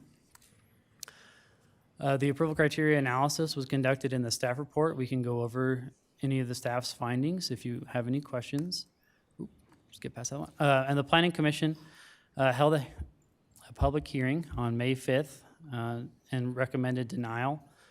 The full details of that are, again, we can go over as far as what approval criteria they found wasn't met. As through staff's review, all approval criteria are met, and therefore staff is recommending approval of this PUD amendment. Staff is available for questions. Okay. All right, does council have any, City Attorney Zarzaki? Thank you, Mayor. I just wanted to highlight for council, you have the approval criteria in front of you in your binders. It's in tab 6, which is 213251 subsection 3 that Nick just highlighted in his presentation, but wanted to make sure you were aware of that. The other thing I wanted to highlight is, as Nick just stated, there was a recommended denial by Planning Commission, which requires under 10.11 subsection 5 of our charter that a majority of council members seated would have to vote in support of overruling the Planning Commission. So here it would be 5. Thank you. Just to clarify, not a supermajority, right? That is correct. You would need 5. Okay, thank you. All right, Mayor Pro Tem Noble. Thank you very much, Mr. Berry. What kind of transportation services are available to this area? So public transit opportunities are limited to the RTD line that runs on 104th, their 104L line. When I look at the electrical towers that run along 104th, I see setbacks from those towers in most cases. What will be the setback from the towers and the gas line that Mayor Douglas referred to for the housing? So the existing Excel power lines exist in what they call a right-of-way. So it's approximately 50-foot wide swath of land that Excel owns and maintains. And so nothing can be built on Excel's land. Now, the pipeline mentioned, as an easement holder, they can kind of dictate what goes on top of their easement and what cannot. Usually it's around the depth of construction. So I think as planned, they have the open space walking trail because you're talking about potentially going down 2 or 3 feet to put in some concrete for some benches or something like that and digging for landscaping compared to putting any structures on there, which they would not allow. In conversations that we've had with that pipeline owner, they're requesting a 20-foot easement to be shown on the plat, which will come at a later date. Are you aware of any other commercial proposals in the 104th and Chambers area? There's a few that have come and gone. I know in the Second Creek Village area, and I don't know if I have that area captured on my aerial, but it looks like not quite, which is the northeast corner of Chambers and 104th. There's some new inline retail that just went online there. There's a vacant site adjacent to the State House, which has seen a couple of proposals come and go. At one point, a Planet Fitness, Little Sunshine daycare facility, but those haven't been constructed. And then we've had some initial conversations with landowners to the west of the King Super Shopping Center about expanding commercial to that area, but those are preliminary. And when it comes to the school district, 27J, Do they typically approve a plan, or do they say no? So in my 4 years with the city, 27J consistently comments that they can have capacity to handle the students anticipated from a development. In this case, because there's the unit count is conceptual, it's difficult for them to nail down exactly how many students they anticipate to come and whether they will or will not have sufficient capacity. I know with additional schools being constructed in the area, such as the high school there off of 96th Avenue, there's capacity or their ability to handle additional students is growing. And the other commercial on the opposite side of Chambers goes up to about the same location at around 100th, where this is going to be housing. So this is anticipated to be housing, but the other side of the street is what? What will that be? Are you referring to across Chambers Road? Yes, sorry, I wasn't clear. Yeah, so I think, I'm trying to recall the exact date. I believe it was in October of last year, council approved a rezoning from agricultural to R3 residential multifamily for directly across Chambers Road. And that's the 283 units. I don't know off the top of my head, but Yeah. potentially. Okay, thank you very much. You know the council members, Councilmember Dukes? Thank you, Mayor, and thank you for the presentation. I want to be clear with our city attorney. Tonight, our goal is to look at the land development code and see how this PUD amendment advances or adopted by the land development code, the criteria that's identified in. So you have before you a land use application to amend the existing PUD zone document. In order for city council to approve that, you have to apply the approval criteria under 3251 subsection 3. If you find that the approval criteria has been met, then you should approve. If council finds that it has not been met, then you should deny. Thank you, and the clarification was needed because as we think about these land development opportunities, these are the criteria that we are measured against for making a decision, a quasi-judicial hearing. I would love for you to give an opportunity to walk through the criteria from the staff perspective and how did the staff, based on your expertise, you feel like you met the criteria so that I can ask questions that are appropriate based on the criteria. Absolutely. Would you prefer that I go one by one through the Yes, criteria? please. Okay. So criteria A, I think we laid out in the presentation, it talks about consistency with the comprehensive plan. So there's the maps of the comprehensive plan, the character area map, the residential area framework map that you can find some consistency with. There's additional goals of the comprehensive plan that are being forwarded by this amendment. So criterion A would be met. Criterion B, so the PUD concept schematic process became a part of our traditional development review in 2009 when the existing land development code was adopted. Since this PUD was adopted in 2003, there would be no PUD concept schematic to compare this to, so staff found that to be not applicable. Criteria C, so from a staff perspective, it goes back to the design criteria that are associated with this amendment. So it's the hybrid nature of the project, that it's providing for a unique need that's not potentially being met for those in the Northern Range. And then it also is assuring high quality development through those design standards. So criterion C would be met. Criterion D complies with the applicable city standards. So they're proposing a number of deviations from the 2009 Land Development Code because of the hybrid nature of the product.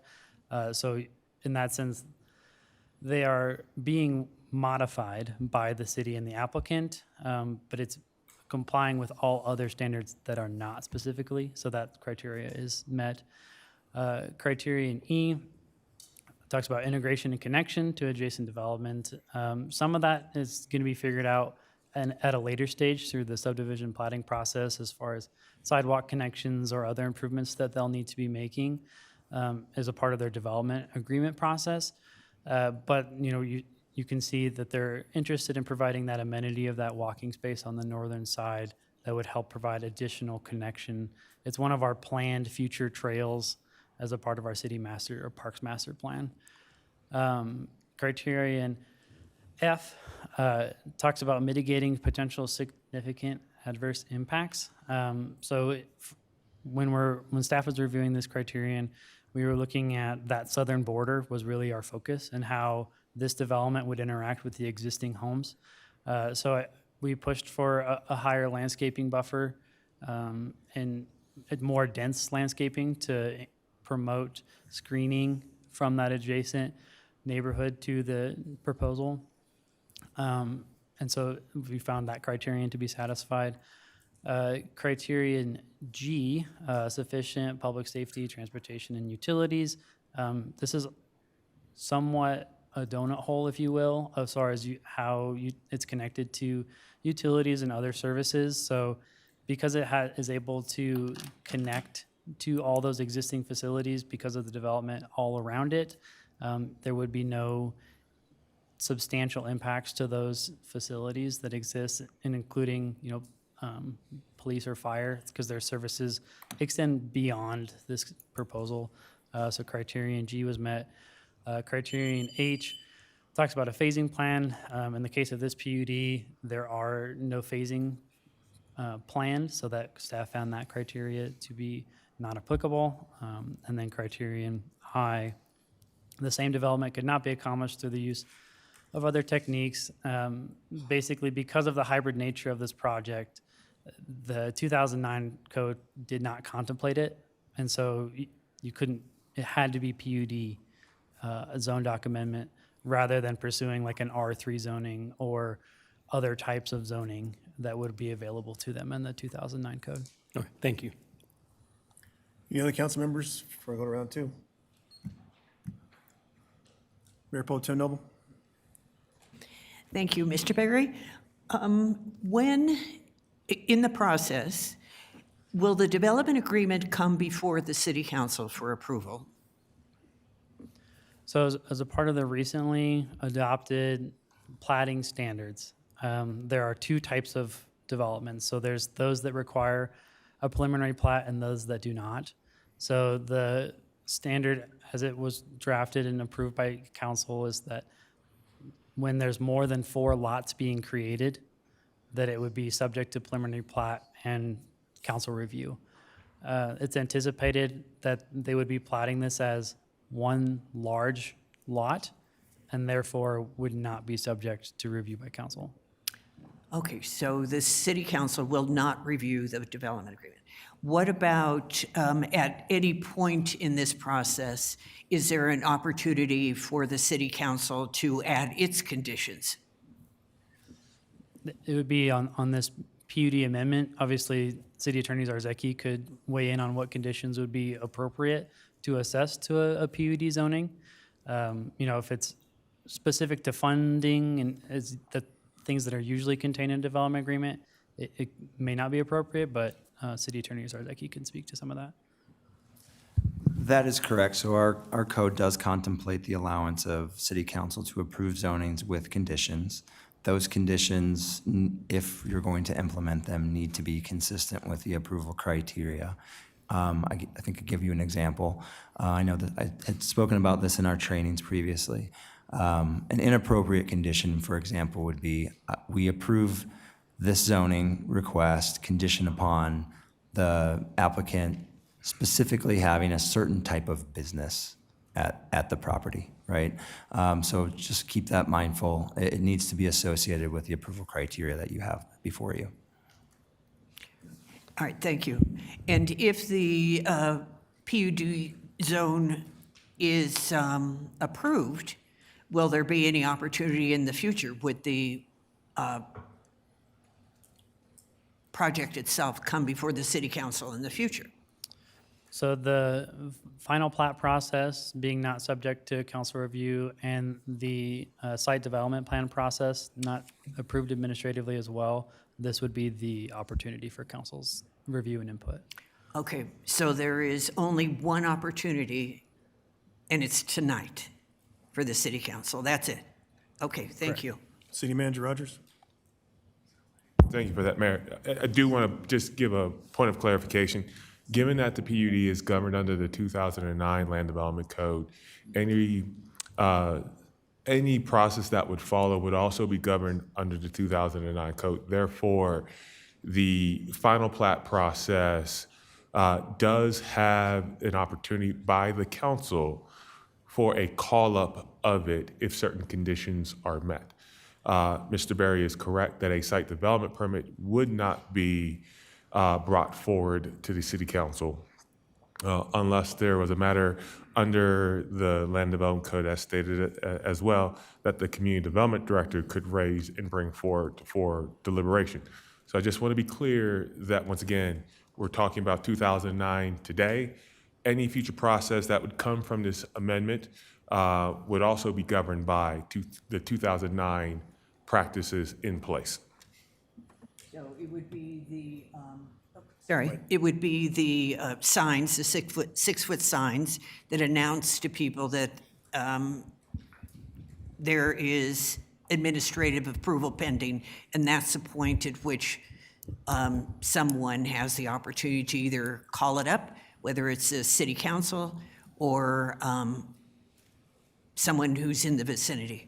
Yes, so yes, that is the time in which a resident within 300 feet per the existing land development code could make a request for a public hearing, but it has to be able to meet the criteria for a call-up, subject to meeting certain conditions, such as being able to assign it with a traffic complaint or an issue that was not contemplated or discussed at this stage, as an example, versus saying the use in the nature of itself is not supported. That discussion was held and either summarily approved or denied through action. Therefore, it wouldn't be one that you would be under consideration for a call-up at that time. And the 6-foot signs are more of a policy operation by staff than it is enumerated within the Land Development Code, just as a point of clarity as well. Okay, any other council members have questions? I had a question here. It was brought up earlier about traffic and the width of the road in Chambers. How wide can Chambers be widened in its current condition? So as a part of the final plat process, staff will review the traffic impact study and work with the applicant to see if additional right-of-way dedication will be needed. As far as what we've acquired so far, there's some planned expansion for Chambers. So as far as what this applicant will contribute towards that effort and when those development or the widening will come online and whether the developer will play cash in lieu or be responsible for making the physical improvements themselves, it will be all kind of hashed out with that development agreement. Okay, and right now on Chambers, on that northbound outer lane, there's 2 lanes right now as you enter past the development of Frontier. And so, right now, can there be a 3rd lane added from that point down to the intersection of 104th and Chambers? In theory, I mean, there's several ways that the city can acquire right-of-way, whether through its eminent domain type processes to expand the right-of-way, whether it's through dedications like what would happen with this development potentially. And so there's a lot of possibilities as far as which way it goes and how soon is unknown. Okay. And just to be clear, the Planning Commission denied this based on criteria A and C. Is that correct? Correct. All right. Councilmember Trujillo. Thank you, Mayor. I know we've talked a little bit more about the these parcels as it relates to commercial sites. Is the broker here? I would like to get a little bit more information about what efforts or what interest there has been in these sites.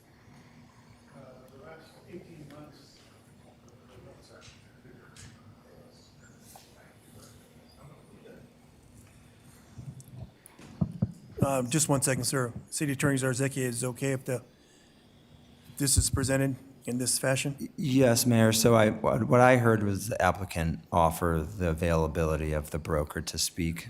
So if the applicant is amenable to that, yes. Okay, thank you. You may proceed. Thank you, Mayor and Council. I'm Tom Kaufman. I'm the managing broker at Land Advisors in Denver. We're the biggest brokerage in the U.S. for land into development. When you start talking about this piece, there's different items of kind of coming in. Could you repeat what your question was? I would just like to know what interests have been. So for the last 18 months, we've had a zero interest in commercial. Most of the commercial developments, Southwest Development, Devinder, a bunch of these guys are also my clients that are developing in your city. They're looking at this now, the Section 104th, the existing commercial is struggling. If you're going to develop your city, you've got to take care of those existing guys first. How do you do that to get more residents? But those guys aren't going. The developers are now looking to move it up to 120th.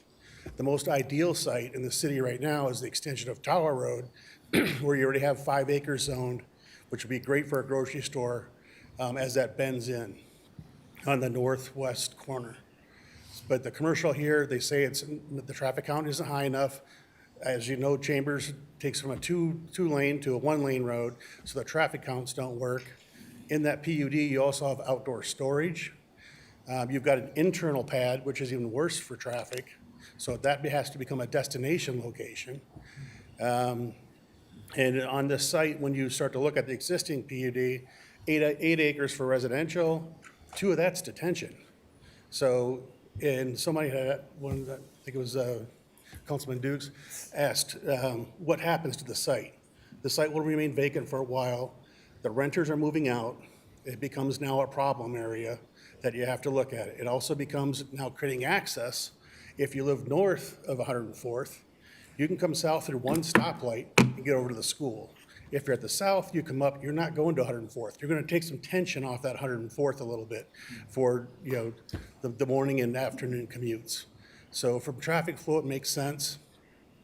From the commercial, I would say the viability is less than 3% for this to actually happen with the availability on 104th with existing higher traffic counts. And also that 5 acre site sitting on Tower Road, which is destined to be the 3rd busiest road in the greater area when this thing's all done and said and done and built out. But I would go back and say, let's support our existing businesses. Let's get the traffic count up. I think Councilman Noble said 1,000 new units going in. You're going to need some of those to support the existing guys and let them grow a little bit and help that development that way instead of trying to create a pad that's not on direct main thoroughfare at today. Trying to get shops to go in there is going to be very limited. You're not going to get it. 90% of the retailers are not going to go there. And in fact, most of those guys are now asking me, find me stuff up on 120th because those businesses are just killing it right now as far as traffic count and sales. Great, thank you. So what I'm hearing is that there's no real market interest in these parcels as commercial sites and that there are better suited commercial sites elsewhere in the area. That is correct. Thank you. Okay, Councilmember Kim. Can you come back for a second?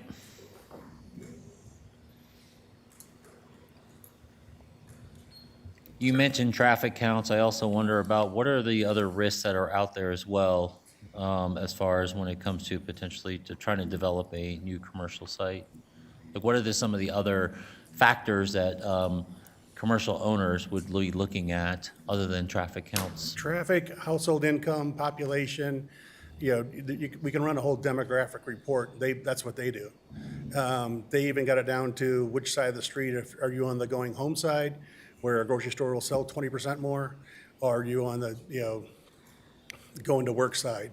So just depending on what the business is, kind of varies, but it's through a whole different, about 20 different categories of demographic, including age, gender. Those companies have systems now that are just truly dialed in, and I can actually bring you reports if you give me a type of business of who wants to go there and when. So essentially, whoever that commercial vendor might be, it has to be risk adverse for them in order to come into the city. They want to minimize all risk when coming into your city. Okay, And- thank you. That's all I got. Are there any further questions? Any other council members? Councilmember Dukes? Thank you. You brought up so can you expand more about, I guess what I heard is that with our commercial retailers, they run data to the T. And even after looking at this data, this site is not attractive for commercial. When you look at the comparable opportunities, no.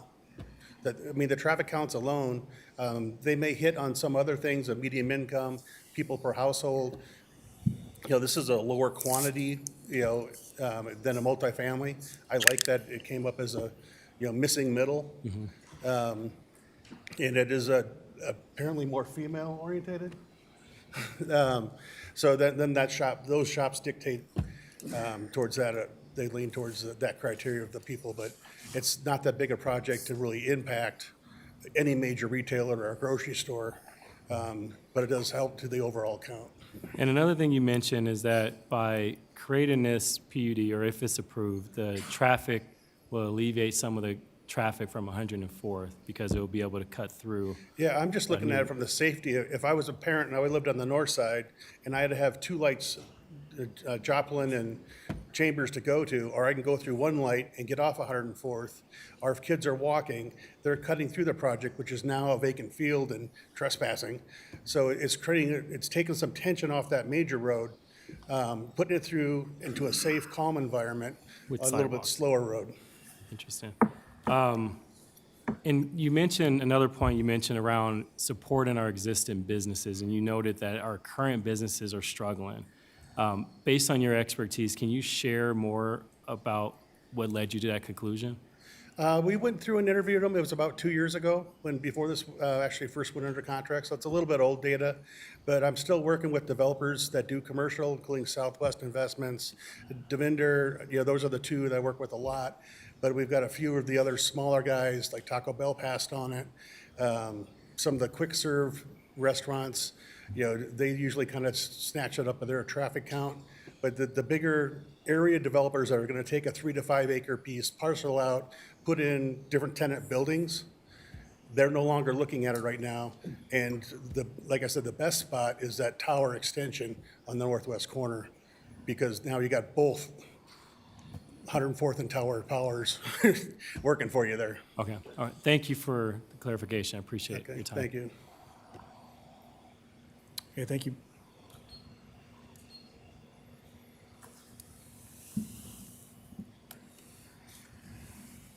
All right, on to public hearings. I will now invite Councilmember Teeter. You'll show on a button. Go ahead. Oh, Go ahead. well, it appears that they've met all the conditions that the city has set down. I was ready to make a motion.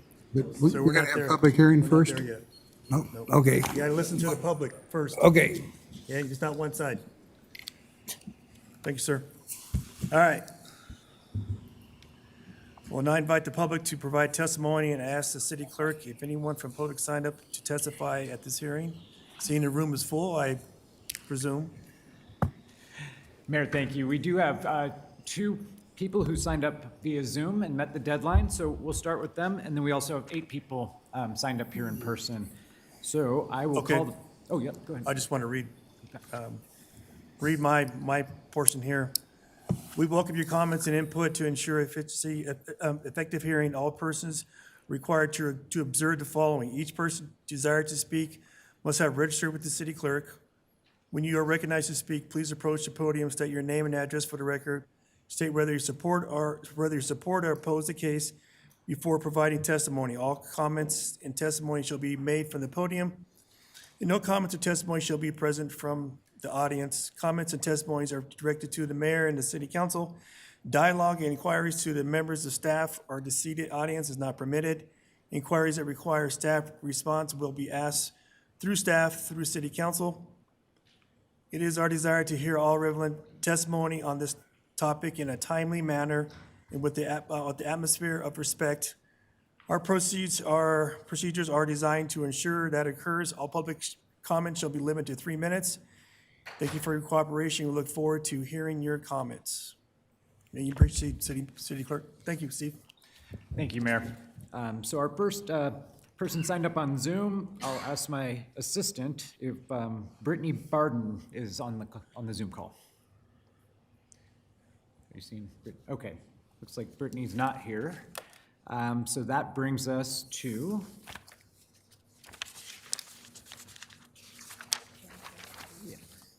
Jennifer Brubaker. I believe she's on the line, so we will allow her to speak. You'll have 3 minutes, Jennifer.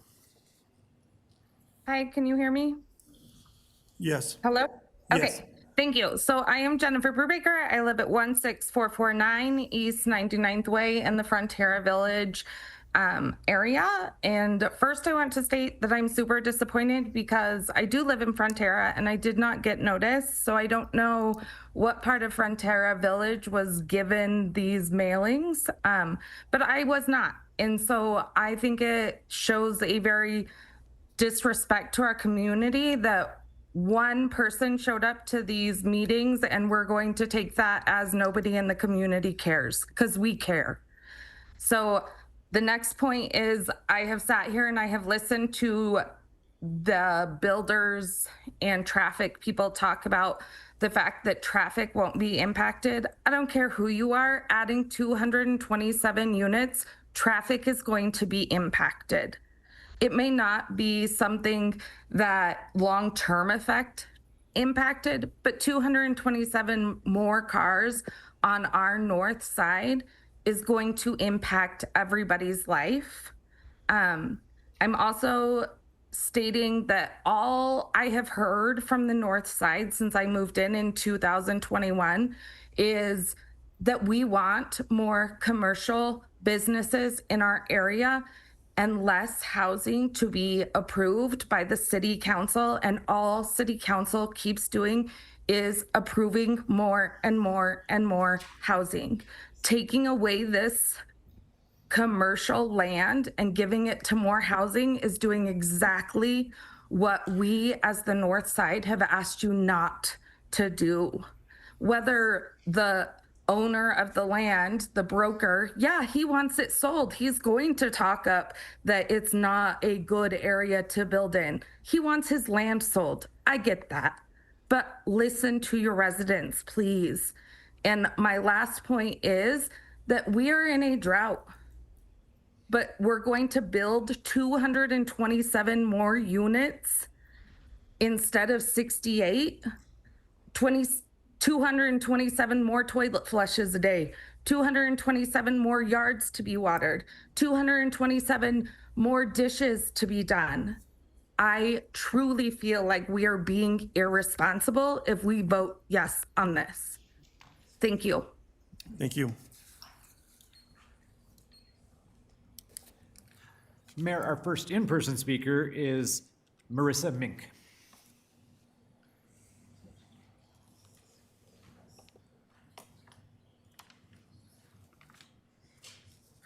Hi, everybody. I'm Marissa Mink. I am here to speak as the community liaison for Stewart Middle School. I'm the community liaison that these lovely ladies mentioned. And, you know, my focus is the impact on our students and families at Stewart Middle School. I've been there 13 years, and our current enrollment is 826 students. My main issue with the new development is not with the type of housing that it is, it's the increasing number of car trips per day to the area per the traffic study. My issue is with the already overburdened roads and the traffic in the area, which will already increase when the new high school opens, which already is creating a thoroughfare through the entire Frontera neighborhood. One of our students was hit by a car on his bike by the 7-Eleven, and almost daily I have watched cars and trucks hit that curb on Idalia turning off 104th. That is not wide enough for even a small box truck. You're doing your constituents a disservice by continuing to allow more residential housing without the infrastructure to support it, as well as the additional supermarket. You have bought into this idea, I think, that if you build it, they will come. As these supermarket type people have mentioned, they need more houses. And in my opinion, it's more like the boy who cried wolf story, where no matter how much housing you allow to build, they still won't come. And then we are left with an even worse problem. Thank you. Thank you. Please hold your applause in the audience. Thank you. Mayor, next up is Brenda Berggren.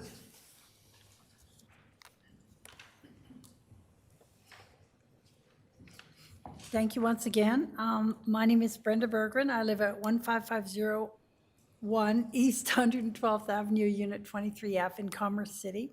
And I am speaking tonight in opposition to the plan for the 227 rental residences.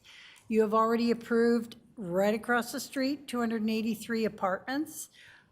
You cannot tell me that 500 new residents in that one area isn't going to have a major impact on the traffic. I mean, we already have an issue now, and that's going to make it worse. You also are looking at the development at 112th and Chambers, which is another 500 homes. So we're talking about 1,000 homes, residences within a mile along that Chambers corridor, which is ridiculous. As I spoke before, in 2022, it was denied the plan for the 153 carriage homes because they didn't meet criteria for the schools, for grocery stores, for traffic, all of the things. None of that has changed. None of that has improved. We also need to address, as I spoke before, the water usage. I mean, that is a huge number of people that are moving in that are going to be using water, and we are in a drought, and it's not probably going to get much better. It's time for City Council to stop this ridiculous, irresponsible, unnecessary development, because the long-term effects are negative for everyone around here. We need a grocery store. We need more commercial things here. We don't need more and more and more houses. You look at Tower Road, you look everywhere. There are thousands of new homes going up. I just think that council members that are catering to the developers need to remember that they're elected to represent the best interests of Commerce City. You know, think about this. This is not in the best interest of the residents of Commerce City. Thank you. Thank you. Mayor, next is Kevin Schmidt.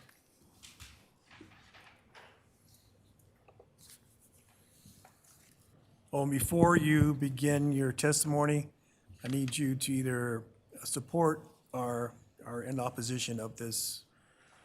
My name is Kevin Schmidt. I live in Frontera, 10070 Jasper Street, and I do not want this at all. I am here to make it understood that we do not need these 227 new rental homes. On Joplin and Chambers are traffic problems to begin with.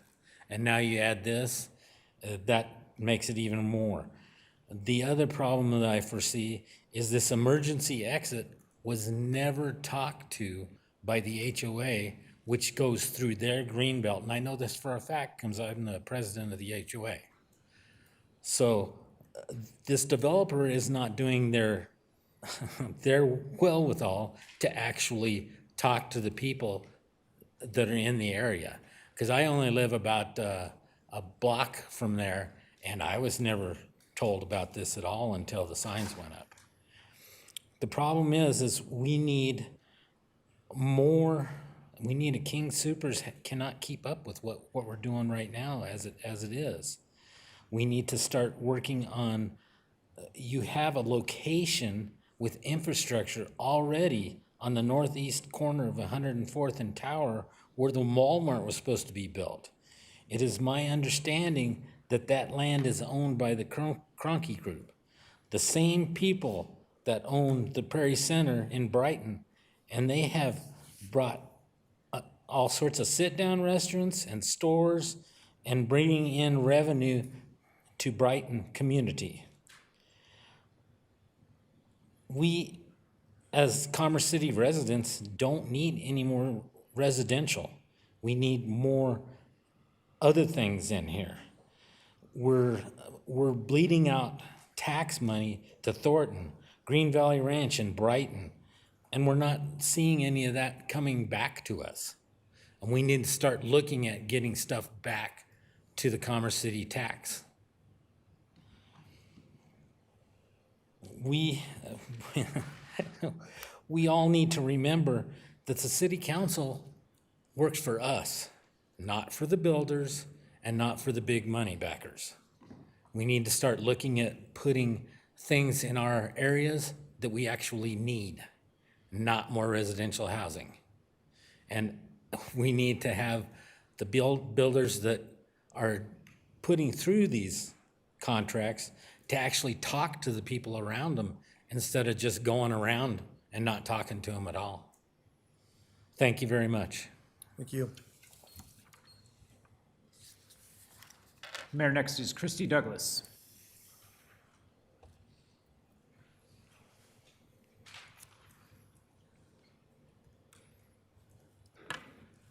Good evening. My name is Christy Douglas, and I am in opposition to this proposal. We don't need to keep taking more land that's zoned for commercial and turning it into residential. There are a lot of things that could be put in that place if we just put our minds to it. How about a specialty grocery store? How about a La Michoacana? How about, I mean, there are a lot of things that could go back there. And then when I find out that they're going to put in food trucks, but I see a letter of support from Adelante, which specialty is food trucks, what does that say? I mean, really, think about it. So our local resources are already at capacity. We do hear from a broker who says that businesses are struggling, but you know what? If we had rents that were reasonable, we could probably bring in businesses. I mean, we had a guy that came in and he was part of a small business committee, and he went to put in something in Commerce City. He ended up going to Brighton. What does that say about what we're doing here? This does not make sense. We've had failed consideration for the impact of combined housing projects that are already here. We're not anticipating that. You have to take all of this into consideration, and it just does not make sense. We're doing something wrong here, and we got to figure out what it is. So let's think about this. This does not make sense to bring in more and more residents who, what are they coming here for? We don't have anything here. How about a bowling alley back there? Let's think outside the box. Come on, folks. Time to do your jobs. Thank you. Mayor, next is Jeff Rohrer.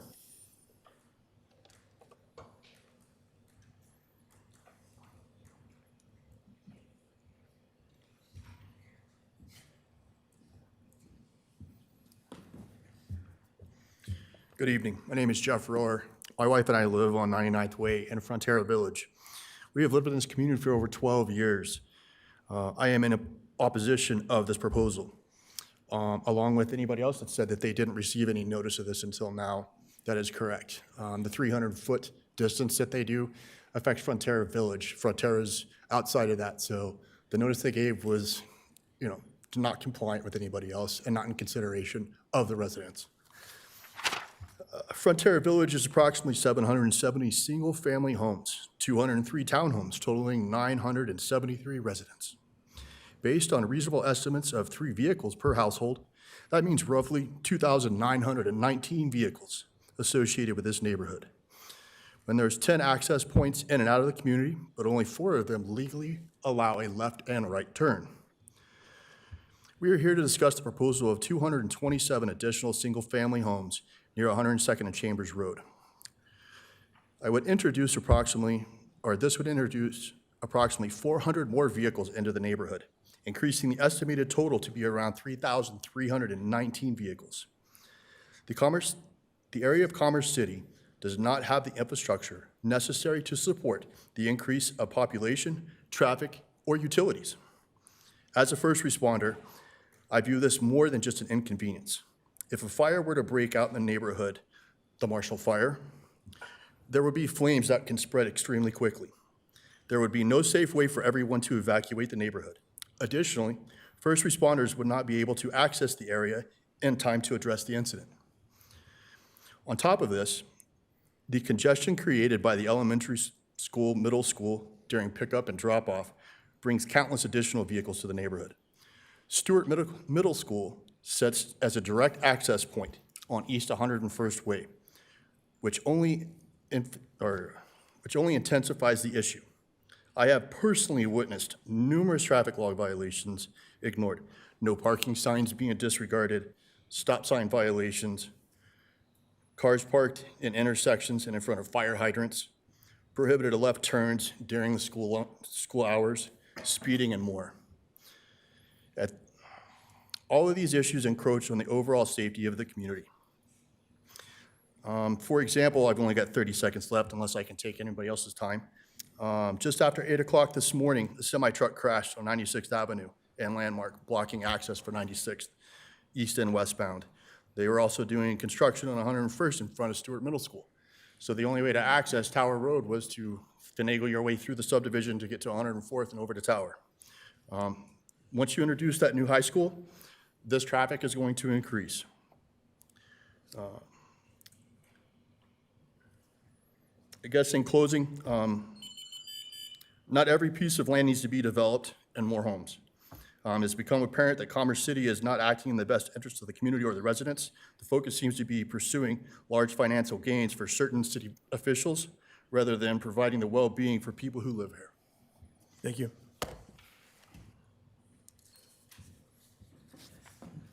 Mayor, Council, next is Greg Thompson.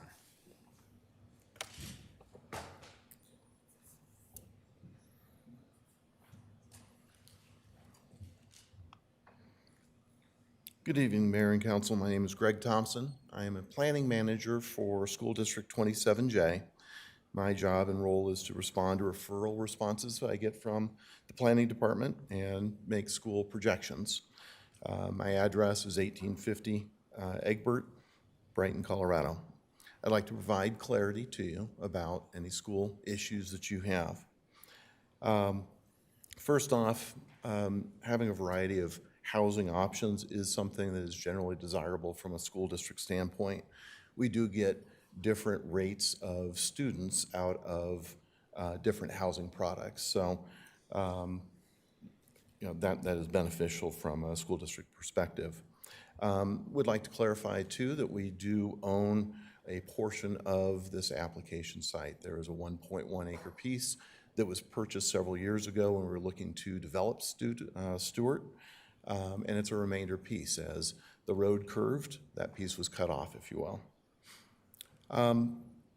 As development comes into an area, development impact fees are levied on an application or on a residential development. That allows us to serve a student population that would be generated by the site. Our job is to have adequate room for students generated from all developments. To that end, for residential projects such as this, we collect those school site impact fees or cash in lieu options, which helps consolidate required funds into usable sites. We also collect a capital facility fee for the building and development of schools. Schools in the area which are creating additional space for students beyond what is currently there. Rocky Vista High School is under construction at 96th and Reunion Parkway. That will open for the 27-28 school year. We've made some recent changes to boundaries for high school and middle school. That will also go into effect for the 27-28 school year. We have 2 new schools opening in the district, including Rocky Vista and a middle school in Thornton. Capstone Charter, which opened 25-26, will be adding 2 middle school grades over the course of the next 2 years, 1 per year. We're also anticipating building a K-8 school in the Legato West subdivision that would be anticipated to open for the 29-30 school year. Those additions will address increased needs at the elementary, middle, and high school levels in this portion of Commerce City. We also have a variety of other tools that we can use to address growth as that comes in, such as modular buildings, boundary changes, etc. Right now, School District 27J has adequate room in current schools. We're in the process of adding additional space and plan to add more student space in the future. For the reasons given, the district is supportive of the proposed development. I'd be happy to answer any questions that you might have. Thank you.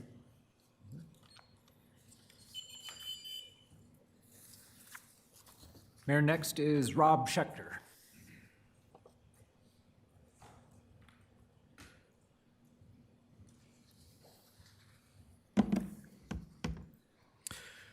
Good evening, Council. I'm Rob Schechter. I'm on the Planning Commission, but speaking tonight as a private citizen and against the change. In the past year, 2 Reunion families close to me, both physically and friends, moved away to the south suburbs. One was 2 state employees expecting a child, and both families were stable and making long-term decisions about where to invest and raise children. My point is, families watch the trajectory of a neighborhood. Planning certainty isn't just a developer concern, it's a resident concern.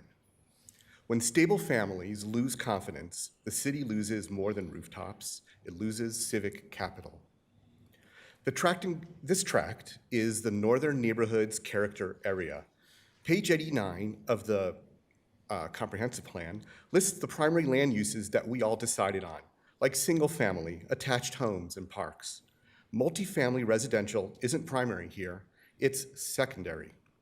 And what does secondary mean? That's easy because the plan actually tells us. Page 81, secondary land uses serve to support and strengthen the primary use. This is the way a coffee shop makes an office park more convenient and more easy to be an office park. Directly strengthens it. And the plan knows how to make multifamily primary when it wants to. We did exactly that in the Southern Community Connection District, but we chose not to do that here. That distinction should matter. And so it's not enough to say that multifamily appears somewhere on the secondary use list. Staff or the applicant has to show that this project actually supports and strengthens single-family homes, for example. Now, about the applicant's comments. They spoke to this a few minutes ago, and I'd ask the council to check one thing against the plan that we all adopted. Her infographic showed the northern neighborhoods with 5 primary uses. The adopted plan shows 4. It's on page 81. This tells us something important. The version she presented isn't the plan we adopted. I'd ask you to weigh her reading with that in mind. She also pointed to the plan's general city goals, but those goals aren't a license to implement any goal anywhere a builder likes. The character areas tell us which goal belongs where. So tonight's case, Northern Neighborhoods residents keep asking for better grocery options, sit-down restaurants, higher quality places. You've all heard these over and over. But these don't appear by accident. They follow from coherent planning market confidence, and a stable community trajectory. So ask, would this amendment put us on a path towards the community that residents were promised, or away from that path? Commercial developers count rooftops. Families decide whether to become those rooftops. For these reasons, I ask you to deny Urban Moment's request. Thank you.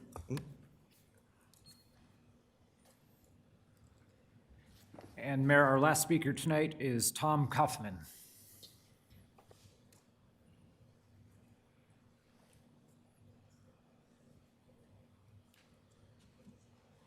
Do I need to repeat my address? Tom Kaufman, pro the project, 2515 Wolf Street. You guys put out what you guys want in this area. It's really nice to see people getting up and reacting, but this needs to be, some of the things that they want needs to be pro-growth. This is simply a thing, an amendment to a PUD. They had changes, they went to their proper channels, they did the proper things, they met the criteria, they've got the support of you guys, and did they check those boxes? It's a yes or no question to me, and it should be to you guys too. There's a strong, passionate group back here. I love it. But they need to get involved and move it forward, not on something that you're deciding, did they meet the criteria or not, but on the future zoning or future comp plan. You know, get that passion in here and make that happen, but don't do it after you've advertised, hey, you can do this, meet these criterias, and that's what it takes to get through and get a project here, be it a grocery store, be it commercial, be it residential. Here's a consistent package to the marketplace saying what you do, when you do it, how you do it, and if you meet the criteria, you can do that. So I'm asking you to look at it that way and hopefully get this energy back into the town, because I love it, it's very passionate. So I'm pro-growth on this. Thank you. Thank you. Well, seeing the applicant use their full 10 minutes. Can I say something, please? I didn't know about the meeting and I wasn't sure I was supposed to sign up, but I definitely live in front of this project and my house is definitely be. Sir, we'll allow you to come forward. Please state your name and address, please.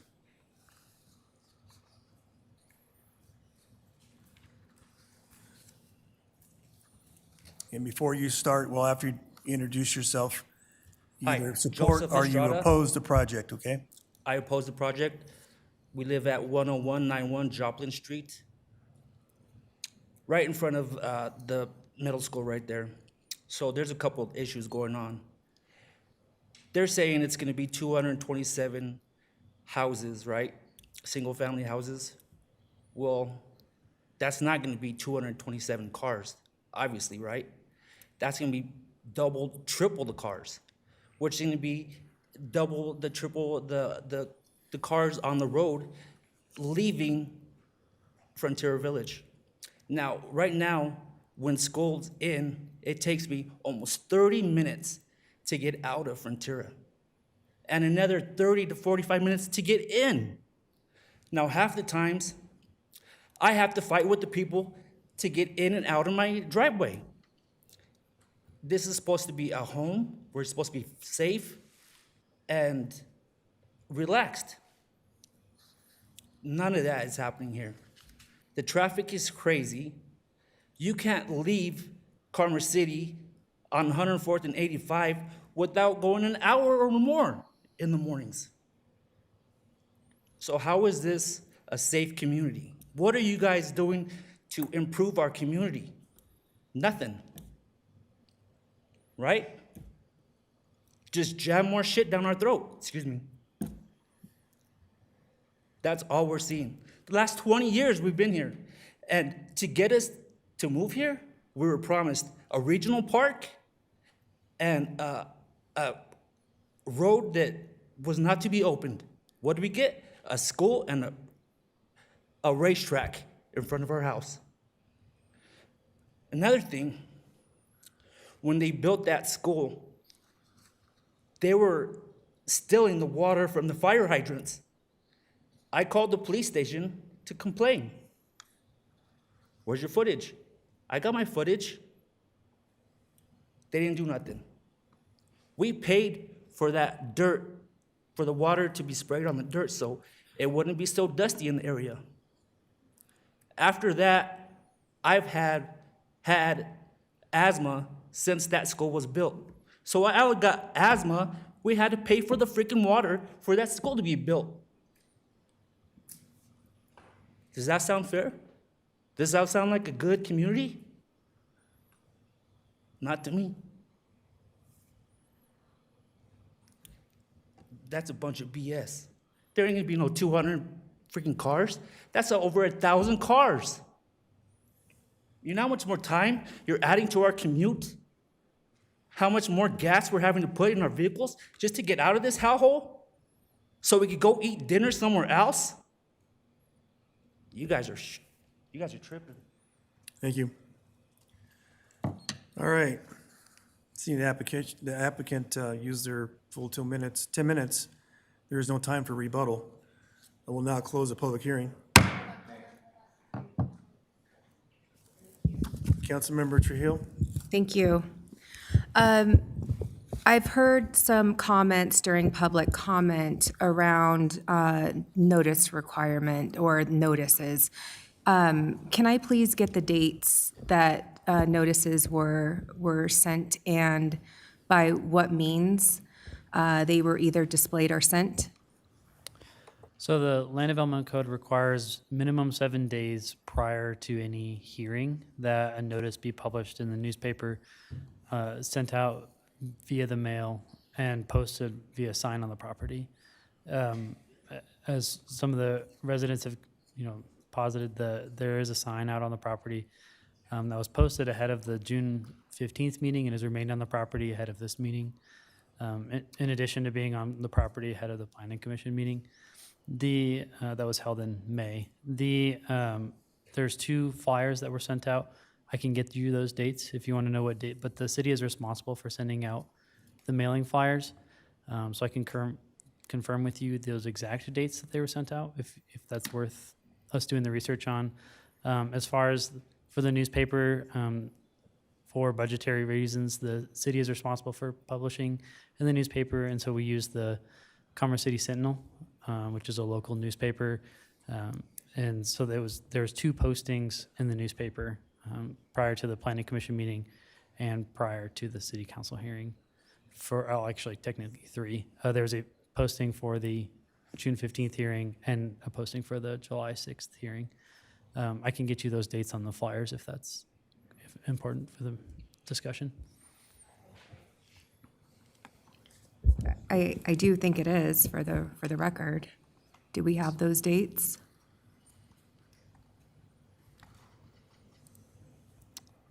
If you give me a couple moments, I can pull up those exact Thank you. dates. Mhm.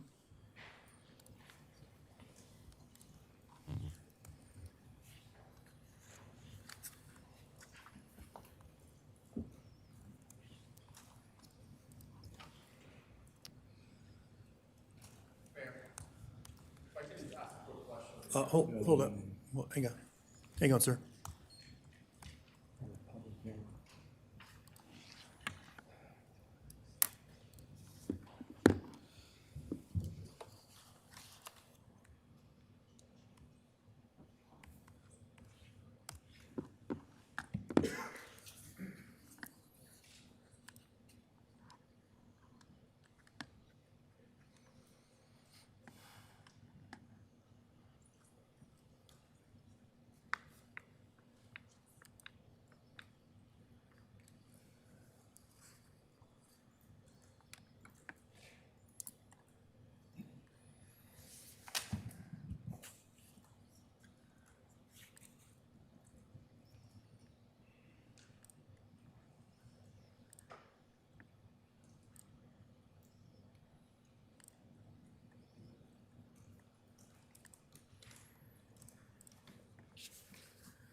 Now, while we're waiting, the council members, you can also ask additional questions for the applicant or the staff, or even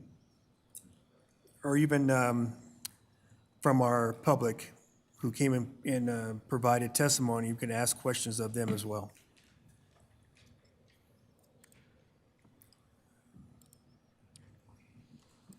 So Mayor Pro Tem Noble, and then we'll get back to, Nick, we'll get back with you. All right. Then I would like to ask of one of our speakers who was the firefighter to come forward if he has something he'd like to add.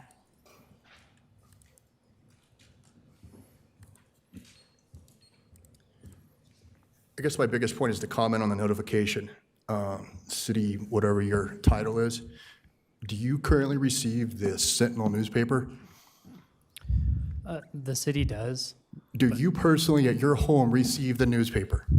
Mayor, can you please have the resident direct the question to the council? Sir, could you direct your question to us, Okay, please? I'll direct my notice to the council. Do any of the council receive the city newspaper? Okay.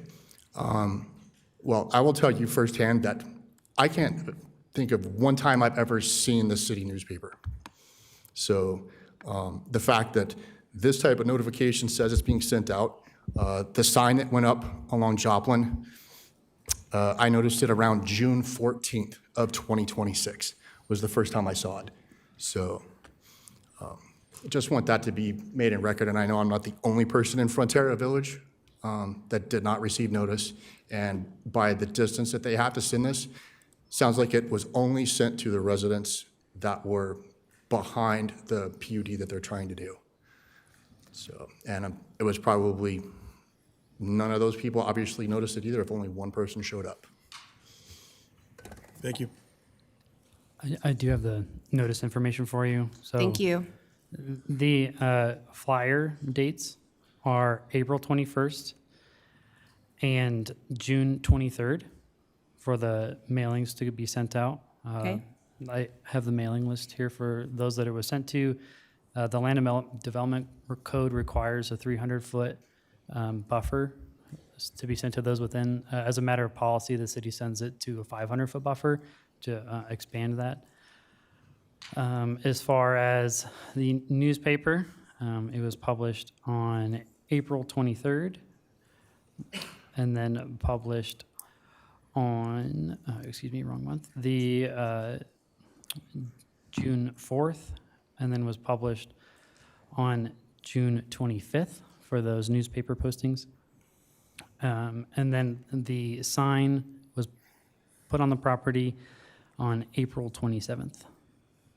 Great, thank you. With respect to the Sentinel, is it typical that the city posts most public notices or has those, utilizes the Sentinel for these types of notices? Yes, ma'am, that's a policy decision. For budgetary reasons, it's almost 10x more to post in the Denver Post. And since the city bears that cost burden and to be responsible with civic dollars, we post in the Sentinel. Okay. And that's also available online, correct? Correct. Thank you. Yeah, Mayor, Council, if I may, that is correct. Posting in the Denver Post, it's sometimes tens of thousands of dollars. So to meet the newspaper requirement, that's why we choose the smaller newspaper that is typically less than 500 for a posting. So just to give you that comparison. Okay, thank you. Well, to that, Nick, and the 19 homes that back up to the property, as far as notice was sent to them, who responded at the 19 homes that back up to the property?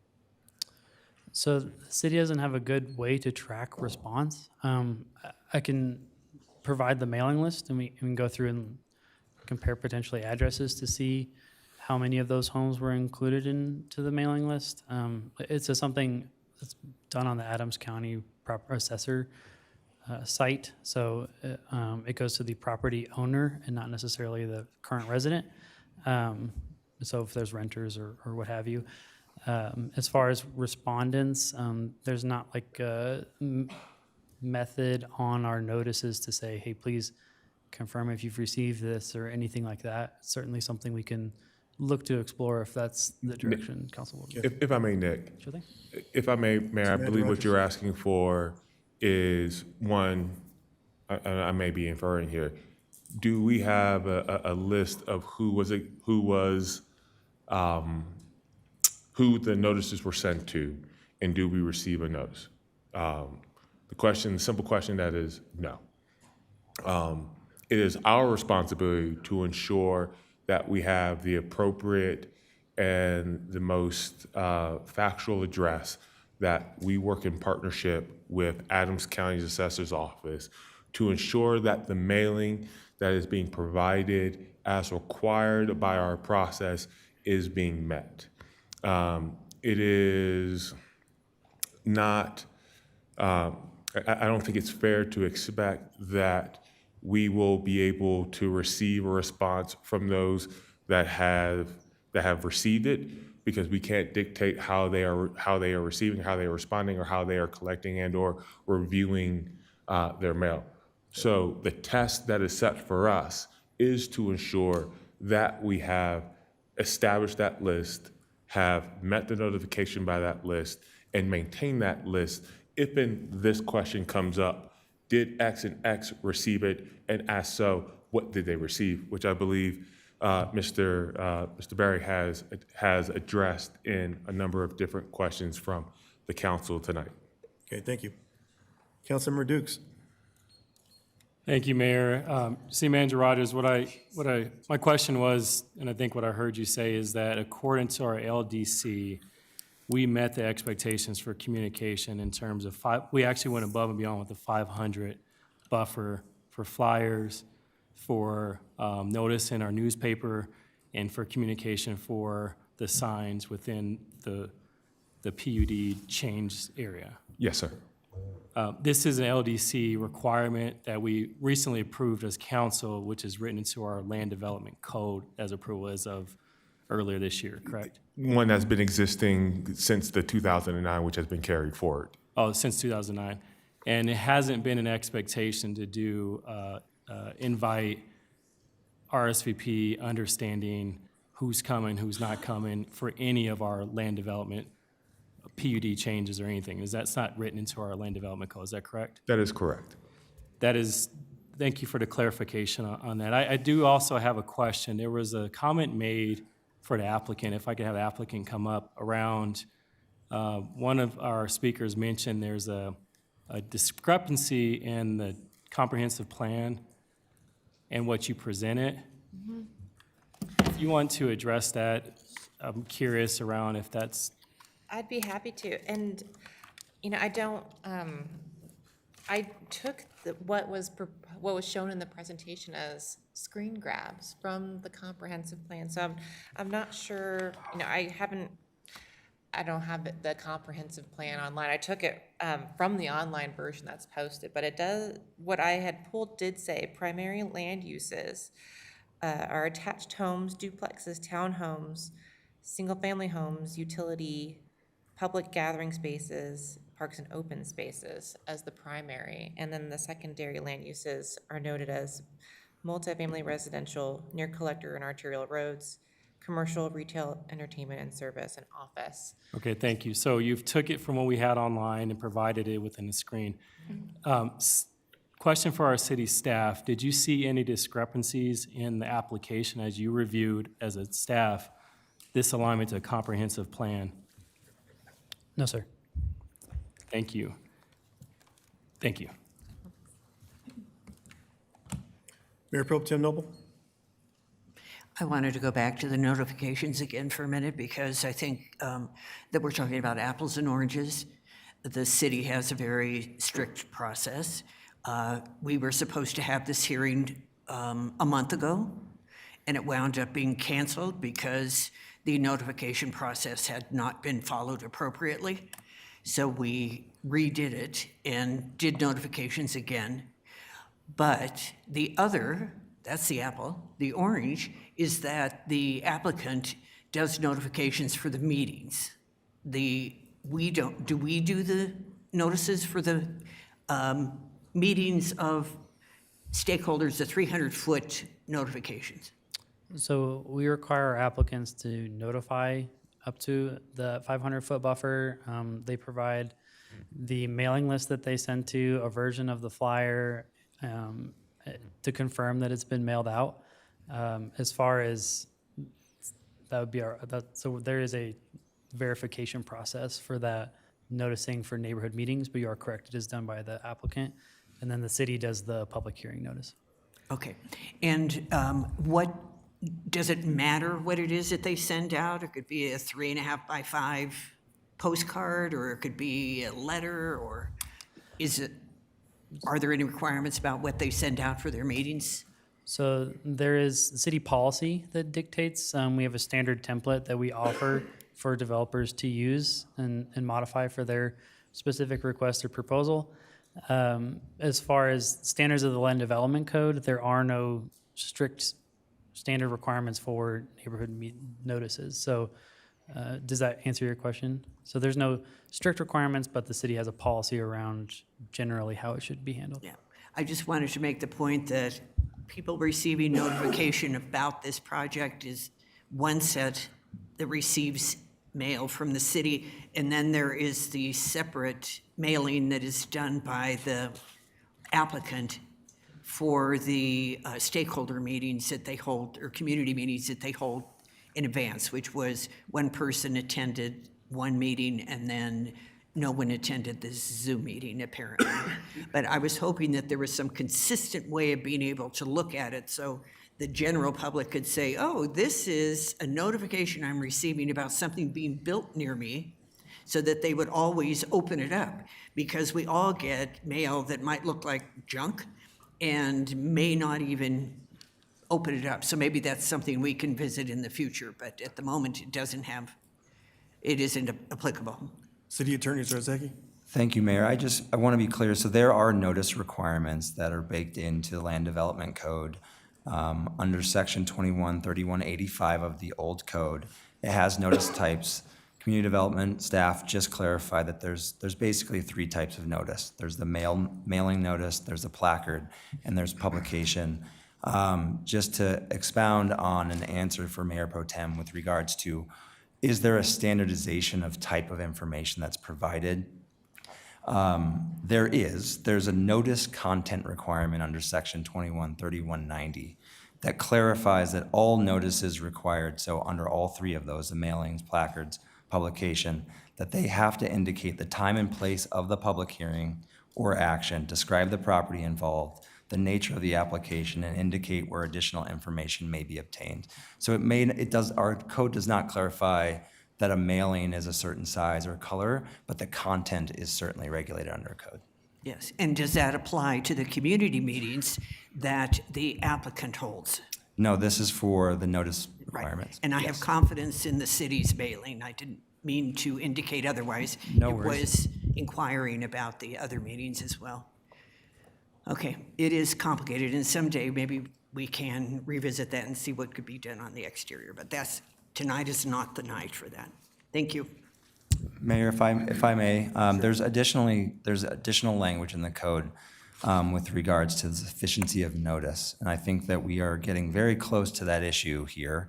Specifically, it states, if questions arise at a public hearing regarding the adequacy of notice, a formal finding regarding whether there was substantial compliance with the notice requirements of this Land Development Code shall be made prior to proceeding with the hearing. Obviously, notice matters a great deal. We do not just gloss over that, so I appreciate that council is asking these questions and getting staff answers. If we believe that there is a concern with the adequacy of notice, I would certainly recommend that we continue focusing on that prior to continuing with this hearing. Moreover, Section 3195 states, failure of a person to receive mailed notice shall have no effect on any subsequent hearing or action. Similarly, minor defects in any type of notice shall not invalidate the notice or any proceedings related to the notice, provided a bona fide attempt has been made to comply with the applicable notice requirements. In all cases, however, the requirements for the timing of the notice and for specifying the time, date, and place of a hearing and the location of the subject property shall be strictly construed. I just want to make sure that everyone understands what those notice requirements state. Okay, thank you. All right, any more questions from council to the applicant or anyone in the audience? I had a question for the applicant on the notices. Thank you. You had a question? Yeah. I had a question for you. On the notices, how many notices were sent out from your organization? I believe 3. So we sent out, well, let me clarify. We sent out the notices for our public meetings, and then we also followed up from those meetings and sent out our FAQ sheets to address some of the concerns that we heard, some of our typical concerns that we hear about yard home communities, and then also some of the specific concerns that we heard from Commerce City residents, whether that be the one person that attended the meeting or what we've received via email and through city staff that's been passed on. So we also mailed those out. And on your mailing notices, how many mailing notices went out? I don't have the exact number, but I can get it for you. The mailing list I It's have, the same mailing list. the mailing list indicates 128 flyers 128. were sent. And we use the same list that's provided by city staff. All right. And that's within the 500-foot buffer? Correct. Okay. Is that from the property line of the, Property line. Yeah, so you would draw effectively, you know, if you were to put a pencil on the property line and use a string, old style, right? And draw a 500-foot line all the way around the whole property line, you would capture those properties. so was the property line considered for the school district as well? Correct. From that point, or was it the property in question? So it would be Joplin and Chambers? the property that's within the Hogan PUD and the proposed 1 acres, or that's subject to be sold. Okay. So including both of those parcels. All right, thank you. Any other questions, council?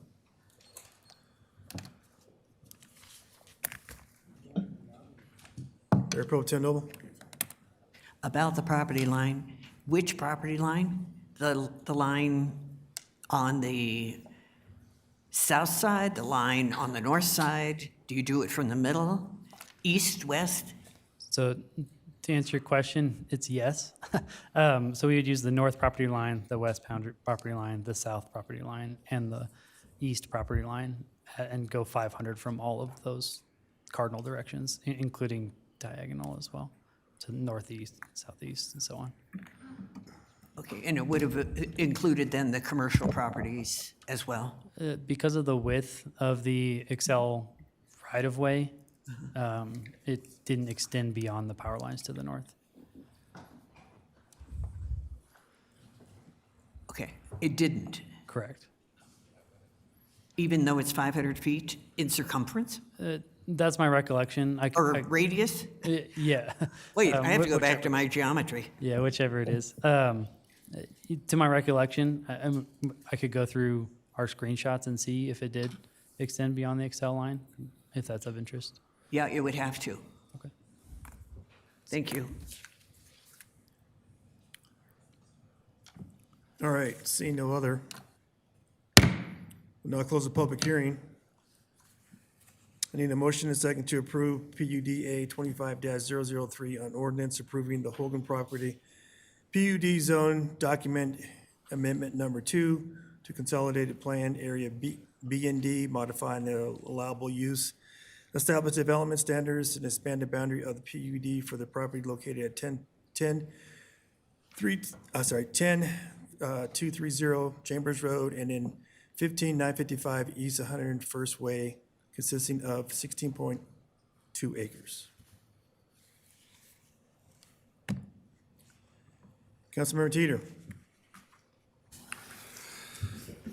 I move to approve PUDA 25-0003, an ordinance approving the Hogan property PUD zone document amendment number 2 to consolidate planning areas B and D, modify the allowable uses, establish development standards, and expand the boundaries of the PUD for the properties located at 10230 Chambers Road and 15955 East 101st Way, consisting of 16.82 acres. Council is seated. Councilmember Dukes. Second. Okay. All right, any discussion? Councilmember Kim? So I sat here, listened to everybody, listened to all the residents too. I spent a considerable amount of time reviewing the plans of the Yard Home project at Frontier Village. And I want to be direct with you. The proposal itself is a mixed bag, and there are some concerns that are serious enough that I cannot support in its current form. Let me start with what actually works. You know, the concept itself has merit. Build to rent, duplexes, and smaller homes represent exactly the kind of missing middle housing our community needs. The traffic study prepared by HKS lays out numbers that should concern every one of us. Key intersections such as 104th and Idalia, 96th and Chambers are projected to collapse to failing service levels during peak hours. Even the primary access point at 102nd and Chambers shows a failing grade for left turns. These aren't just minor inconveniences. This is a gridlock by the numbers before a single home is built. Think about when school's in session, how backed up that traffic can get off of there on Idalia Road. And if you look at attachment 10, which is the traffic impact study, it is clear as day in there itself, page 21, the west side access, East 102nd, it says the eastbound left turn movement is projected to deteriorate to a failing level of service during both the AM and PM peak hours in the 2028 build out. The westbound left turn is projected to be a poor level of service. Page 29 of that same document, East 104th and Idalia Street, the eastbound shared through right turn movement is projected to experience a failing level of service during the AM and PM peak hour by the 2046 background traffic horizons. I could go on and on. It's all in there. And our own land development code, you know, is unambiguous. Section 213251, criteria G, states that, quote, sufficient public safety, transportation, and utility facilities and services are available to serve the subject property while maintaining sufficient levels of service to existing development. That is not a suggestion. That is a standard that we set ourselves and exists precisely to protect the people who already live here. If we approve the plan that we know will choke our roads with no binding solution in place, we are not just taking a risk, we are knowingly violating our own code. Our current residents deserve better than it was going to happen anyway. This is why I stand with the Planning Commission's decision, which recommended denial for the project back in May, but not for the same criteria that they chose. I prefer criteria G, but also with F as a supporting to that. So let me be clear where I stand. As this proposal sits before us today, my vote is no. But my door is not closed because I appreciate what Mr. Kaufman said about the commercial entity. I appreciate the fact that there is a yield to traffic count, right, that commercial developers are asking for. I appreciate the fact that there's rooftops that are needed. But for this specific PUD to be changed from mixed residential / commercial to all residential, and based on knowing that we have some major traffic concerns, I can't support this. If the developer and city staff return with a real binding enforceable plan, one that actually solves these traffic failures and guarantees our roads can handle this growth, I'm willing to reconsider. Until then, the numbers, it speaks for themselves, and I will not vote to ignore it. Thank you. Thank you. Mayor Pro Tem Noble? Thank you very much, Mayor. Thank you very much, Councilmember Kim, for addressing the page numbers on the issues I had with the traffic impact study as well. I am also a no vote, and I would like to point out that this project is 4 times the density that folks in this area were anticipating. It has been zoned like this for the past 20 years, where half of it was 6 per acre and 8 acres, which would have put it at around 48 units, not 227. I also have great concerns about environmental issues such as the drought, the electrical towers and the gas lines. We just really don't have residential near those, except in mistaken areas. Fire safety is a big concern to me. I heard as well that the issue of consistency and stability, one of the things that people talk about when they look at Commerce City is, what are we doing for the residents? And we have to be performing for them. It's extremely important. We can't just keep ignoring what we hear from our residents. As noted, once commercial zoning is lost, we never get it back.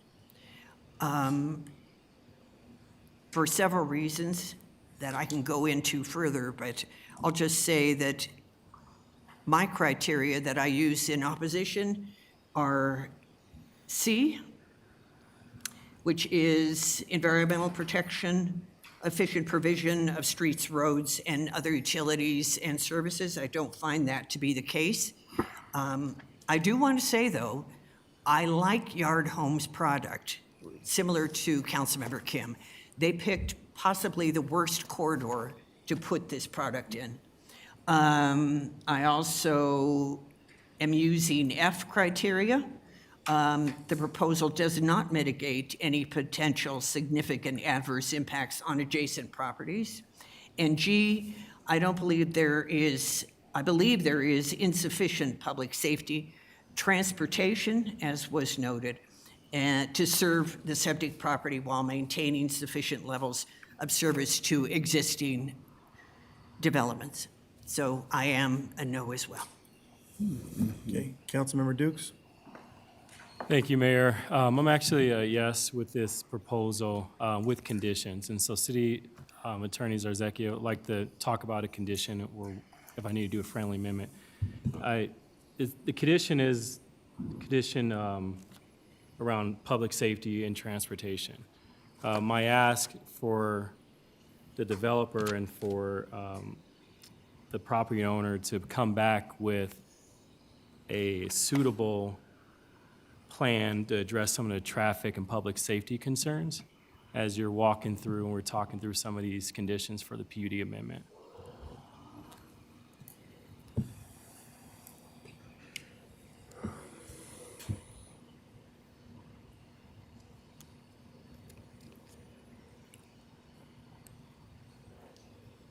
City Attorney Zarzeki? Sure, thank you, Mayor. Just to clarify, so we do have a motion on the floor that is to approve as is. So as Councilmember Dukes rightly noted, that would require a friendly amendment, potentially, or an amendment.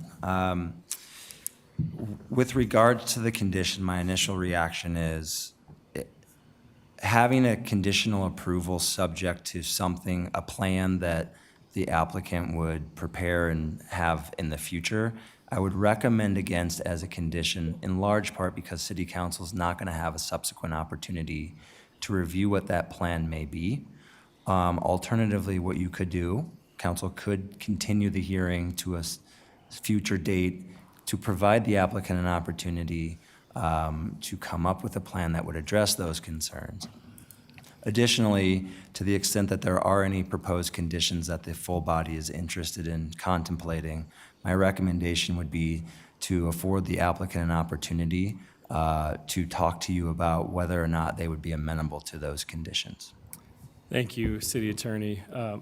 With that in mind, I would like to make a friendly amendment to continue this hearing for the applicant to have an opportunity to address conditions G. Specifically for my concern and what I'm hearing is around traffic and the traffic study. There's a lot of other conversations that take place, which I respect and I understand. But as far as traffic, I want to make sure we have a continuation of this hearing so they can address the traffic concerns across our community. So my friendly amendment is to continue the hearing. City Manager Rogers?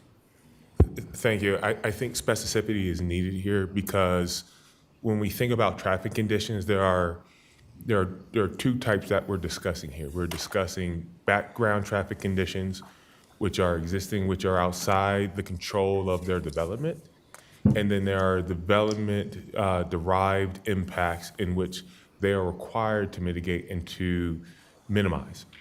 If you are seeking background conditions and traffic issues,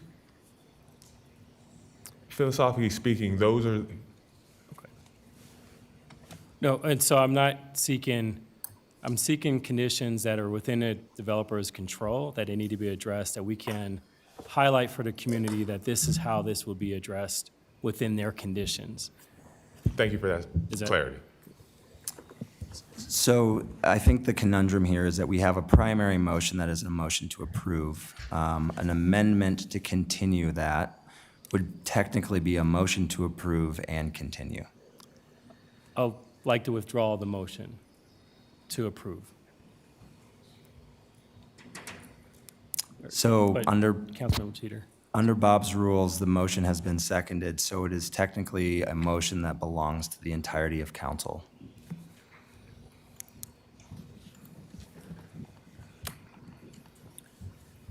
Okay, any other questions?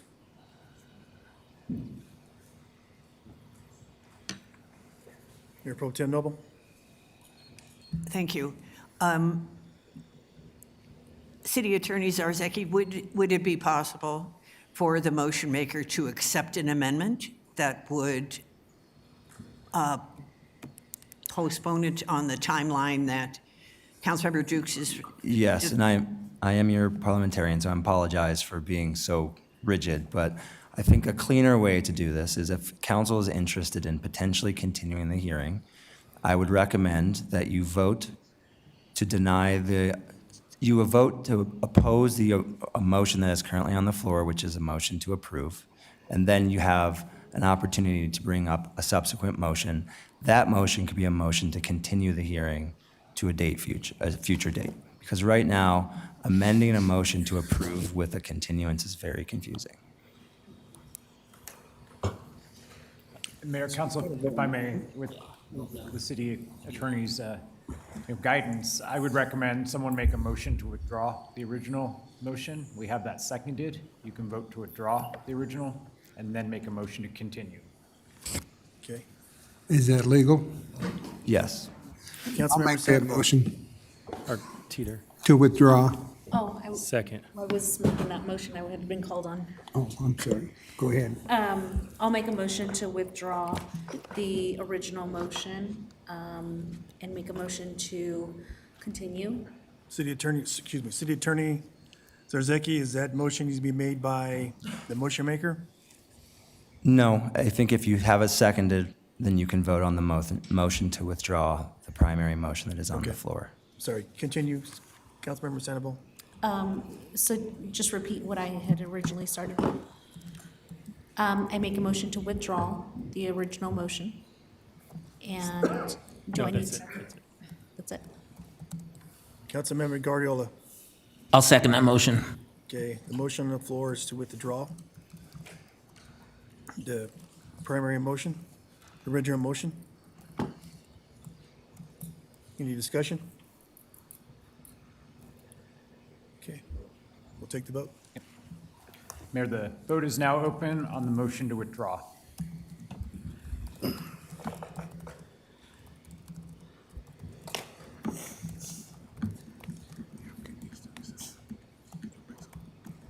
Okay, that's unanimous.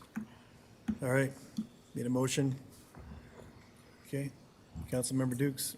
I'd like to make a motion to continue the hearing with the opportunity for the applicant to provide reasonable details around traffic conditions within their control. And continue, do I need a specific date to continue, or is that a part of the notice? I would recommend that it's to a specific date, so city manager would need to pull that up.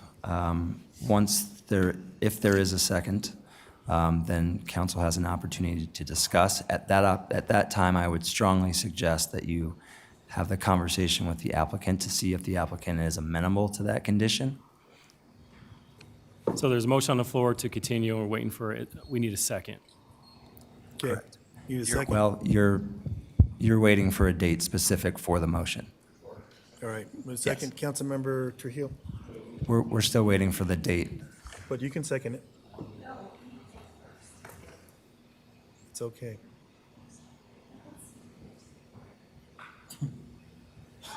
We need to have the date in the actual motion to continue.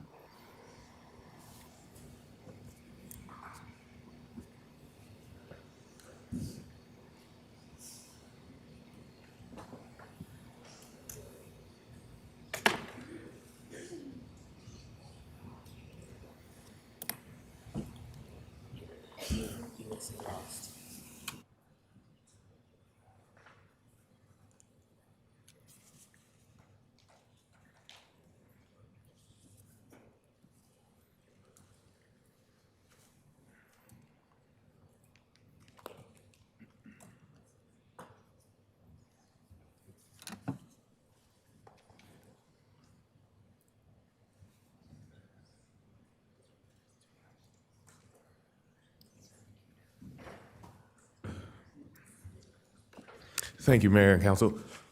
I would look at 60 days from today's date as your next regular meeting and bringing this matter forward.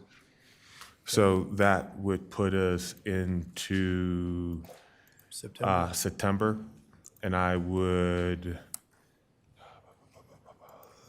we have September 21st as our available date. Thank you, City Manager. I'd like to make a motion to continue this hearing until September 21st. So the applicant can address specific criteria,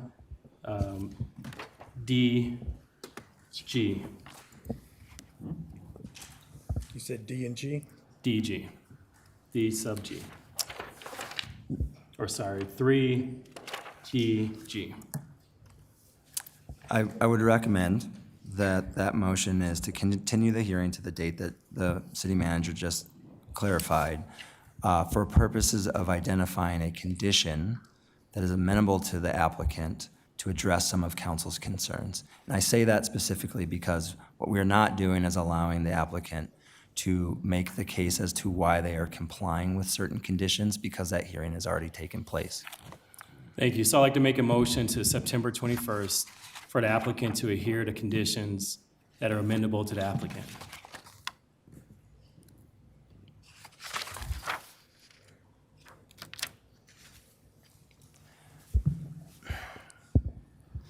I would suggest that the motion is making a motion to continue the hearing to September 21st, which would allow city staff and the applicant to have an opportunity to come to clarification on the conditions that would be conditional for the council approval that are addressing the concerns that city council has spoken about with regards to traffic. Repeat that last part. So it's the staff and applicant to, say it again. Continue the hearing September 21st, which will afford the opportunity for staff and the applicant to discuss and come up with conditions that will be conditional approvals that are addressing city council's concerns with regards to public safety and traffic. Okay, let's try this again. I'd like to make a motion to continue this hearing to September 21st so the staff and applicant can discuss and come up with conditions with, what was the last part? Conditional approval? Which will be conditions of approval of city council. that's Which will be addressing- conditions of approval of city council addressing our concerns. Yes. I will second that motion. Councilmember Sandoval? I will second that motion.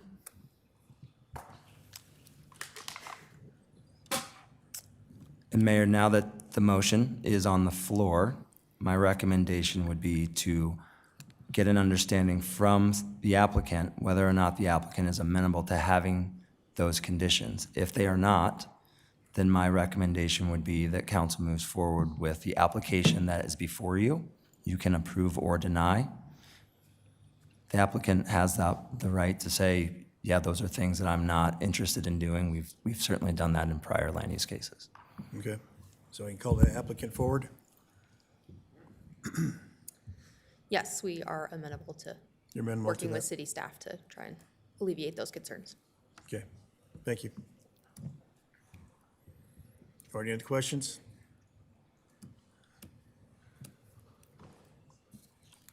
Councilmember Dukes? Before we vote, just want to thank the residents for coming out and sharing your concerns. And I thank the applicant for being amenable to listen to these concerns and begin to work through with city staff some of these traffic concerns. So thank you for the opportunity to have that discussion. Thank you. Councilmember Sandoval? I just also want to echo Councilmember Duke's comments on the fact that I appreciate the applicant presenting the information and also being amenable to responding to the concerns that council has in regards to some of the items that have been pointed out by our public. And secondly, this area is in my ward, and I want to thank the residents for, one, taking time out of your day and also being able to vocalize your concerns and addressing those specifically. I know for us, we have a difficult job where we're looking at specific criteria, and unfortunately, the specific criteria is not just listening to our residents. So we have to take with what our residents are saying and apply it to the criteria that we have in front of us. So just know that we're working hard to make sure that we're addressing those things. And I appreciate the rest of council for being able to also agree to make that decision at a later date once we have additional information. Thank you. Any other council members? Appreciate the citizens coming forward and providing testimony on this. From what I heard, on these different decisions that are going forward back to the applicant, none of those really addressed to me of what I've heard tonight from the public. So I'll be a no vote on this. Thank you.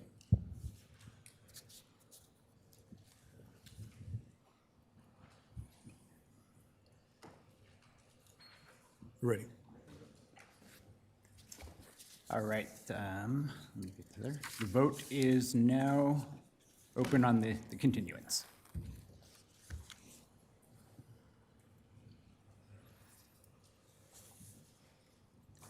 Thank you.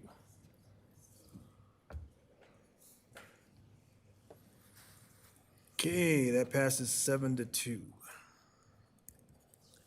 All right, see you in 60 days. Thank you. Okay, council, we're going to take a 10-minute recess.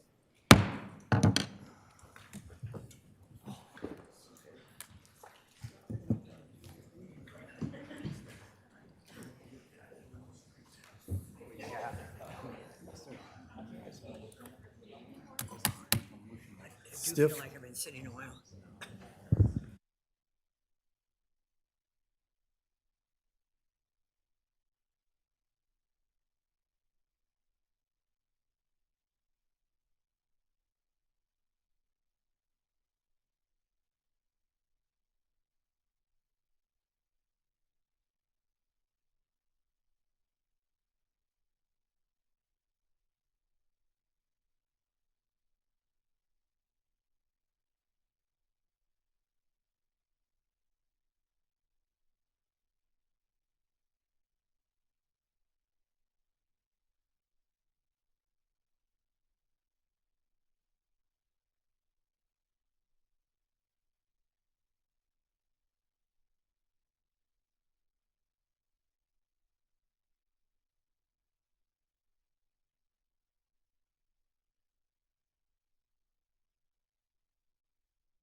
Declaration regarding this matter will take place on the hearing date. Thank you, sir. I guess that matters. Thank you. All right. Okay. Ordinance on first reading. I need a motion and a second to introduce ordinance Z0 and 26-003. Therefore, scheduling a public hearing for August 3rd, 2026 for all substantive deliberation regarding this matter will take place on the hearing date. Mr. Mayor, I believe Mayor, we're on consent agenda. consent agenda. Oh, my gosh. Okay. I guess we need that one. All right, consent agenda. The consent agenda includes items that are routine, procedural, informational, self-explanatory, non-controversial. These items are presented to the council for a single motion and a vote. Any member of council may be asked to remove a specific item off the consent agenda for further discussion and separate vote. Tonight, there are, how many on here? I think there's, I don't have it listed there, hold on. Seven.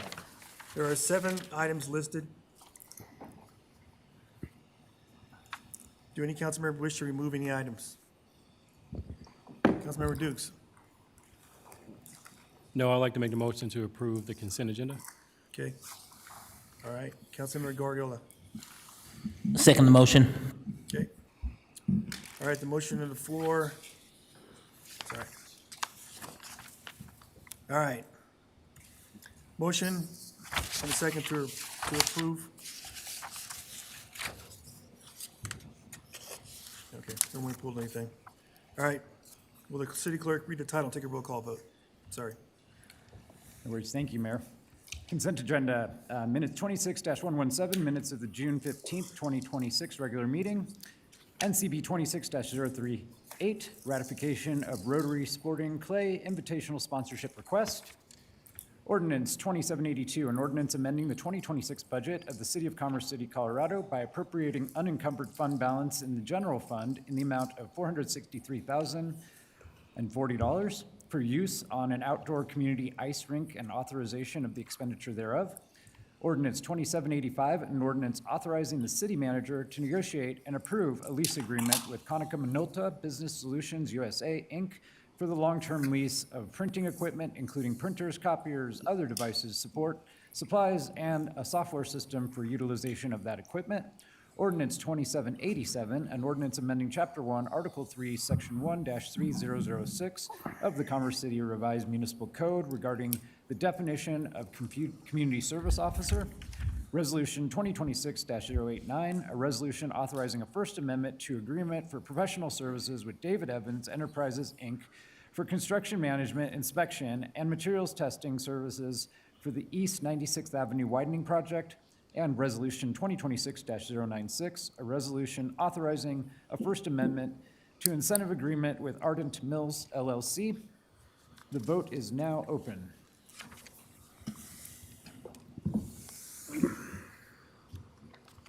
Thank you.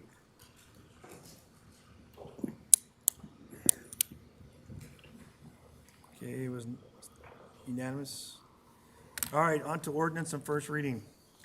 Need a motion second to introduce ordinance ZON 26-003. Thereby scheduling a public hearing for August 3rd, 2026 for all substantive deliberations regarding this matter will take place on the hearing date. The motion on the floor is to introduce ordinance ZON 26-003. Councilmember Kim. Yeah, I'll, having a brain fart here. Yes, I will approve that motion. Okay, Councilmember Young. I second. Okay. All right, the motion on the floor is to introduce ordinance ZON 26-003. Will city clerk read the title, take a roll call vote? Mayor, certainly. Ordinance ZON 26-0003, an ordinance amending the zoning ordinance and zoning map of the City of Commerce City, Colorado by zoning the property generally located at the northwest corner of East 88th Avenue and Tower Road annexation from Adams County Agricultural A3 to Agricultural AG. And the vote is now open.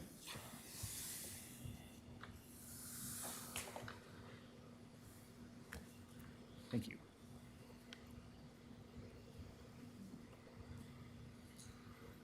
Okay, that passed unanimously.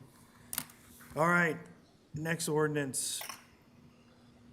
I need a motion and a second to introduce ordinance AN 26-003, therefore by scheduling a public hearing for August 3rd, 2026, for all substantive deliberation regarding this matter will take place on the hearing date. Councilmember Kim. So moved. Councilmember Trujillo. Councilmember Young. I second.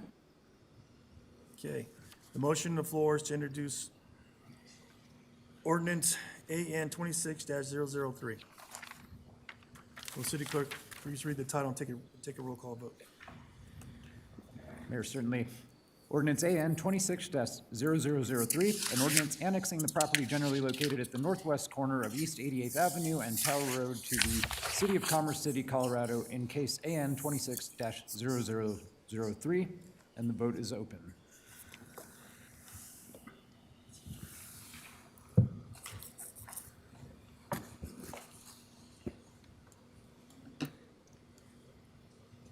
Okay, that passed unanimously as well. All right, on to administrative business. Do any council members have any administrative council business? Councilmember Kim. Yeah, I do. So in light of the PUD with regards to yard homes and the transportation, the traffic issues that we heard about that was on there. We've also heard from residents regarding reunion filings 39 and 40. And I think about the same situation with regards to traffic impacts that would have as far as on our city. So I guess more so for me, it would just be wanting to get a better understanding, to basically have a discussion regarding these subdivision cases, evaluate the transportation impact on Chambers Road, because I know this is an important issue that directly affects our community's quality of life and safety. Mr. Rogers? I would recommend that you all would need to take action on calling for a de novo hearing to hear the matter through a public hearing process to respect the quasi-judicial role that you all are required based on the process in our land development code. So you're stating that this should come before a public, take the vote on whether or not this would be approved for a public hearing process, correct? Correct. Any substantive discussion should happen in which the public could be participatory. Okay. And that would be covered under your, like I said, quasi-judicial responsibilities. So I only bring this up primarily, it's not the fact that I'm in disagreement as far as the development itself altogether, but I also think about the fact that, when we just had yard homes and the issues with the traffic already in that area, and I know it's probably comparing apples to oranges or whatever, but I think it's important that we actually are able to understand as far as what that's going to look like, as far as with Chambers. And I know Chambers are planning to get widened at some point here in the future, I believe. Is that right? We have a CIP project for the widening of Chambers Road. The timing of which, if it's widening, is still to be determined, given that we have a large outstanding remaining balance for that. And do you recall when exactly this subdivision cases are supposed to be begin build out? That would be an appropriate discussion during public. Okay, got it. So then I'm just going to throw this out there. I move that the city council take action to bring subdivision cases S 79526, reunion filing 39, and S 79626, reunion filing 40 before the council for discussion regarding transportation issues on Chambers Road during a public hearing. Mayor Pro Tem Noel, I'll second that. any discussion? Councilmember Trujillo?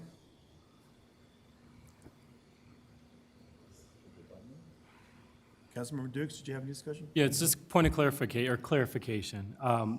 There is a traffic study discussion around Chambers Road, and with the reunion filings, these are final plats. Is that correct? These are final plats, yes, sir. So help me understand how we have a traffic discussion with final plats, as the plats are technical in nature. Out of respect, once again, I think that would be a conversation that you would have during the public hearing on these two matters, to dive into the substantive discussion around the traffic study and/or traffic letters. I guess I want to make sure that if we have this discussion, it's not necessarily just, it has to be narrowed to traffic, not necessarily about the plat or what's being developed on the plat. So I don't see how this motion, it blends the two, which I don't agree with.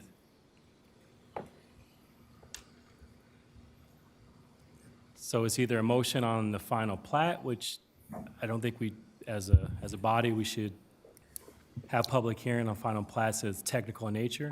But I am in agreement of talking about traffic on Chambers Road, but that's not one and the same with, as I see this reunion filing. So if I may, what I heard Councilmember Kim make a motion for was to call the two plats up for hearing, which is allowable under the 2009 Land Development Code. To the extent, with regards to the substance that council would consider in that hearing, there are approval criteria for council to consider in those instances where a final plat is called and you are having a hearing. Those approval criteria exist in section 213241, which happens to be in tab 13 on the binder that you have in front of you. So the substantive nature of a hearing, if you were to go that route, should be only about those approval criteria laid out in 3241 subsection 3. And I'm hearing two things. One is there's a need for a traffic discussion, but then the public hearing aligned with the final plat discussion is separate. And in this case, I won't be able to vote yes on this motion because they're connected in a way that is not going to provide us with the adequate conversations needed to talk just about traffic. When we think about final plats and the goal for final plats, they are technical in nature, looking at lot designs. And my concern, as I've always expressed with other final plat calls up, is that our residents are gonna come and have discussions around things that are outside of the technical nature of the actual lines and plots in the final plat that's listed in criteria. So I would love to either rescind that motion and think about how we can have a discussion around traffic on Chambers, which may be separate from calling up the final plats. Mayor Pro Tem Noble? Thank you, Mayor. I wouldn't be amenable to that, and for this reason, because people ask to have a public hearing for 39 and 40. So that would be one aspect, having the public hearing.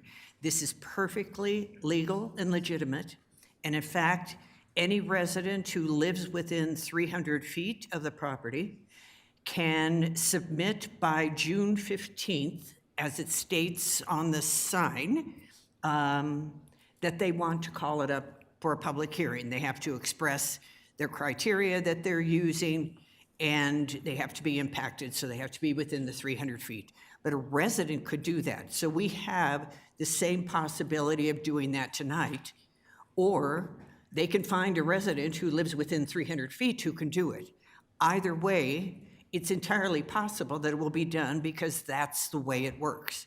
That is legal, it's part of our process, it's part of the system as it stands. Just to clarify, it's July 13th. Sorry, July 13th. Oh, wrong month. By July 13th. Thank you very much, Mayor. But the email has to be in to community planning by July 13th, stating the criteria for that's in question, and the case number,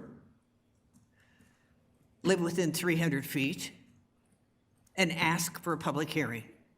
Those are essential in the email.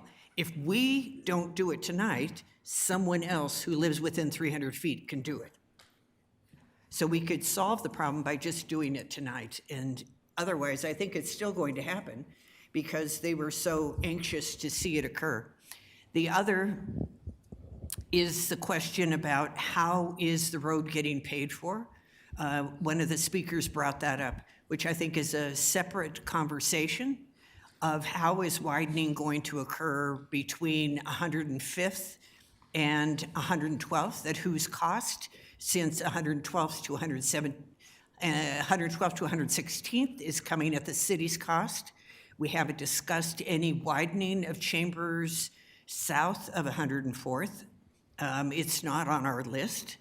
So there are several questions about Chambers that we should probably address, particularly since it's more of a regional road than it is a simple city or neighborhood road.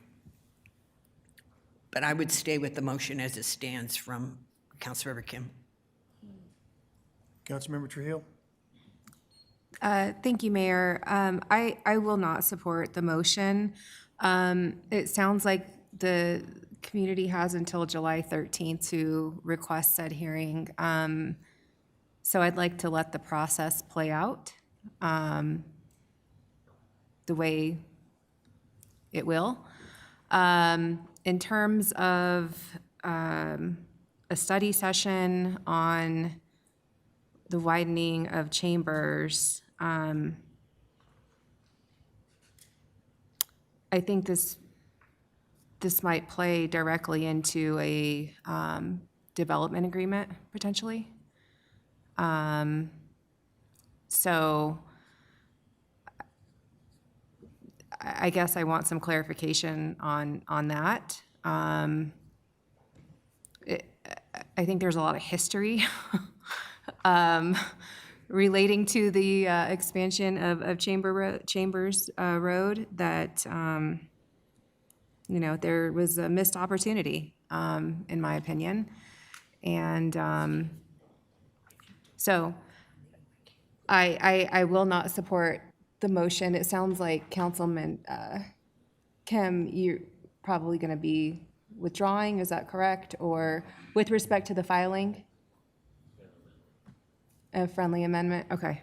All right. Thank you. I do have something else relating to. Yep. Really, after this motion? Yep. Okay. All right. Councilman, can you push your button? Mayor Pro Tem Noble? City Manager Rogers, I did see on 39 and 40 that it was administrative approval of both the plat and the development agreement. Will the development agreements for that area be coming before the city council in this case? So development agreements do not go before council. A condition of the approval of a final plat is, one of the conditions is that a development agreement has been negotiated. The way that I and my predecessors have handled that is we've spent considerable time negotiating a development agreement up front. The city staff, the city does not sign that until after city council approves it if they call it up, or if it's approved by the director, because you don't want to have a DA that's executed and then the plat itself was not approved. But to answer your question directly, city council does not have a role in approving development agreements. Does the city council have the opportunity to read the development agreement, the proposed development agreement? I wouldn't take issue with city council reviewing it. I do think that it does certainly open a door of a gray area of city council opining on what should be in that development agreement. The DA, for the most part, is a standard template agreement that lays out the infrastructure improvements that the developer is agreeing to take on as a part of the approval of the plat. That typically includes two things: infrastructure improvements, so the roadway improvements that we're talking about, as well as landscape improvements. Okay, but therein lies the issue. If the development agreement includes language regarding Chambers Road, that impacts all of the residents of Reunion Metro District because of the existing MALIPA. And the MALIPA then obligates all of the rest of us to carry the debt. If that is in the development agreement that has been negotiated with the developer, then without the community being able to weigh in on it? So so there's language in the development agreement that clarifies that any infrastructure improvements that are taken on by the developer, those requirements are subject to the developer taking those costs and expenses on, that they cannot convey those requirements to a metro district. The only way in which a metro district could take on those requirements is if those obligations were contemplated in the service agreement, because the service agreement was approved by City Council. So we certainly have that conversation monthly with developers that want to negotiate development agreements, but there is never a situation where the Metro District is taking on the development requirements under the DA without City Council knowing about it. Okay, then that is an important issue. What Metro District is 39 and 40 in? City Manager Rogers? We would have to see what sub-district that falls in. Obviously, it's within the Reunion Metro District, which obviously is where the service plan was adopted, and obviously then there are additional, but I guess I'm still trying to follow your path, ma'am, with the line of questioning around that. Okay, I'm happy to answer any questions you have to help clarify for you. Tell me what it is that you don't understand in what I'm saying, and I'll be more than happy to address it. So I guess what I am confused about, ma'am, and please walk me through this, is the development agreement is with the developer. The service plan outlines improvements that the Metro District is willing to accept unless the development that is bringing those improvements for are born on just that, but not the Metro District itself. So I guess, are you wanting and seeking to understand what are the improvements within that specific Reunion Metro District that may be associated with these filings, or what? In 2016, the Reunion Metro District Board passed the MALIPA.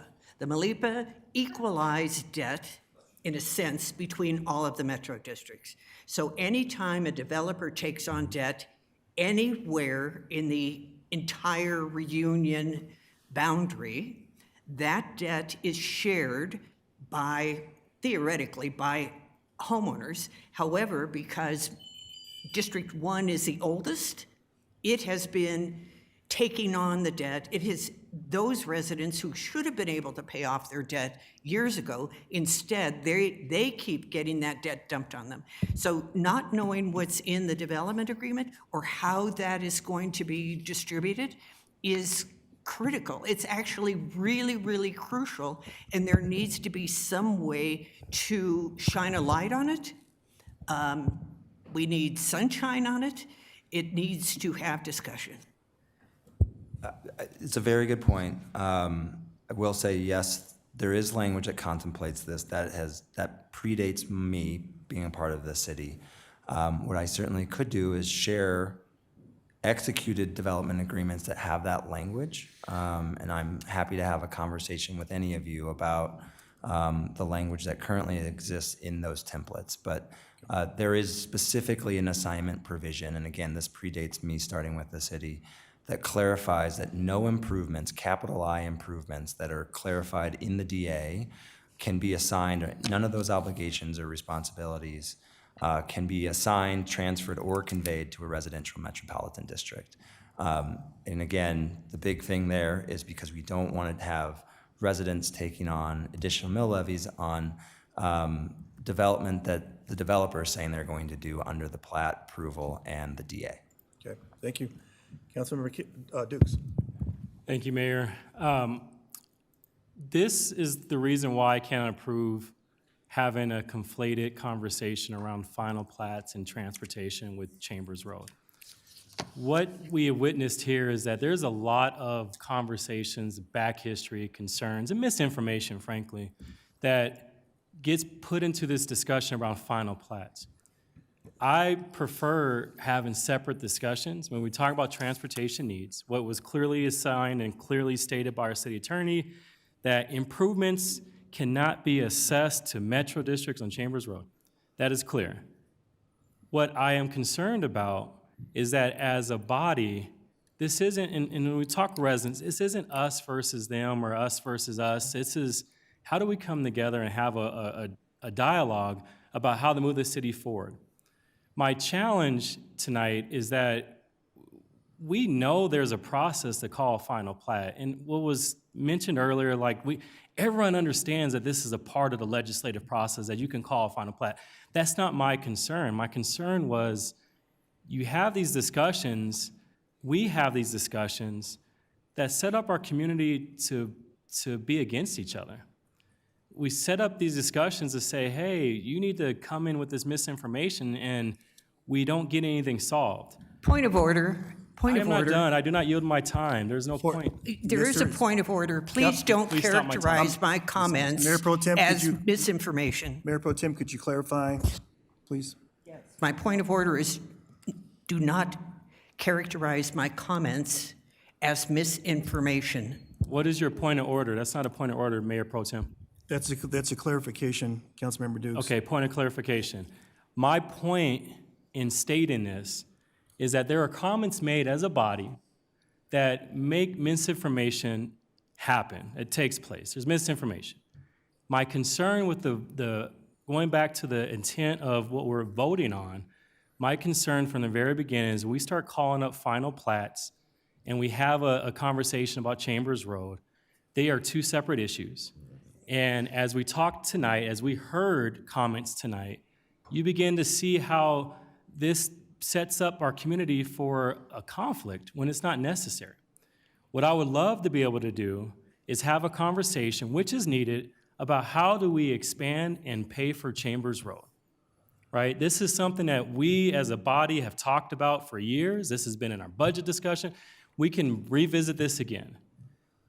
And we need to move forward with not setting up our community to call up a final plat because it's more about technical issues than a final plat.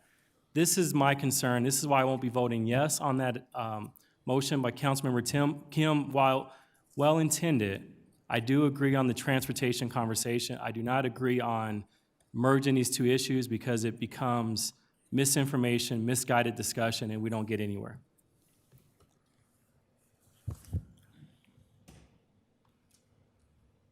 Councilmember Kim. All I wanted to do, and outside of everything else that others have said, is just to say, hey, I've got a genuine concern with regards to the traffic, the congestion, and I know within those two plats, they would also be adding to that. So criteria G, which is adequate and sufficient public safety, transportation, utility facilities and services, recreation facilities, blah, blah, blah, all that's on there. I believe that's the right one. Generally just want to know, I have no problems with this development. But what I am curious by is to know, what is that traffic going to look like? What happened in the past is in the past. You want to bring up history of that? That is something that this motion was not ever intended for. So that is the reason why I asked for that. I think to Councilmember Duke's point, though, I think having a separate discussion with regards to Chambers Road, I think what I see is that this would be I would see this also, I see it from his point of view as being two separate discussions altogether. I also see it as that one would support the other. I see both sides of this, right? So I would like to then amend my motion to request that we conduct a study session to discuss Well, let me back up here. I'm going to withdraw my motion for regarding the final plat call-ups, but then change that to request that we have a discussion about chambers widening, and also to determine what, I guess, how is that going to be phased in altogether? So, Second. hold on one sec. So, Mr. Lee, can you help me? I will do my best. I think what I'm hearing is you have two issues within the original motion, and you're trying to figure out how to address those separately. Correct. What you could do is, I'm hearing you suggest that you would like to make a motion to withdraw that motion. That would need to be seconded and voted on. Before any action is taken with regards to that, there's separately interest in scheduling a study session to discuss the chambers widening, which I think, which I think would be a separate motion entirely. Okay. So my motion is to withdraw the original motion for the final plat call-ups for those two reading filings. We'll start there. So I need a second. You would need a second. Councilmember Dukes. Second. So now we need a vote. Discussion and/or vote. Discussion. Any discussion? Mayor Pro Tem Noble. I did second the first motion. So it's just being superseded now? Once a motion is seconded, it is a motion that lives on the floor under Bob's rules. So it's the council's motion. So a motion to withdraw can take place. We've done it earlier. Right. If it's seconded, then you all can vote on that. Yes. Okay, so it's superseding the motion that Councilmember Kim made and I seconded. Correct. All right. Any other discussion? Okay, motion on the floor is to withdraw the original motion for the two final plat calls up on filing 39 and 40. Is that correct, Councilmember Kim? Correct, and I'll have a follow-up motion to make. Okay. All right. The vote is now open on the withdrawal.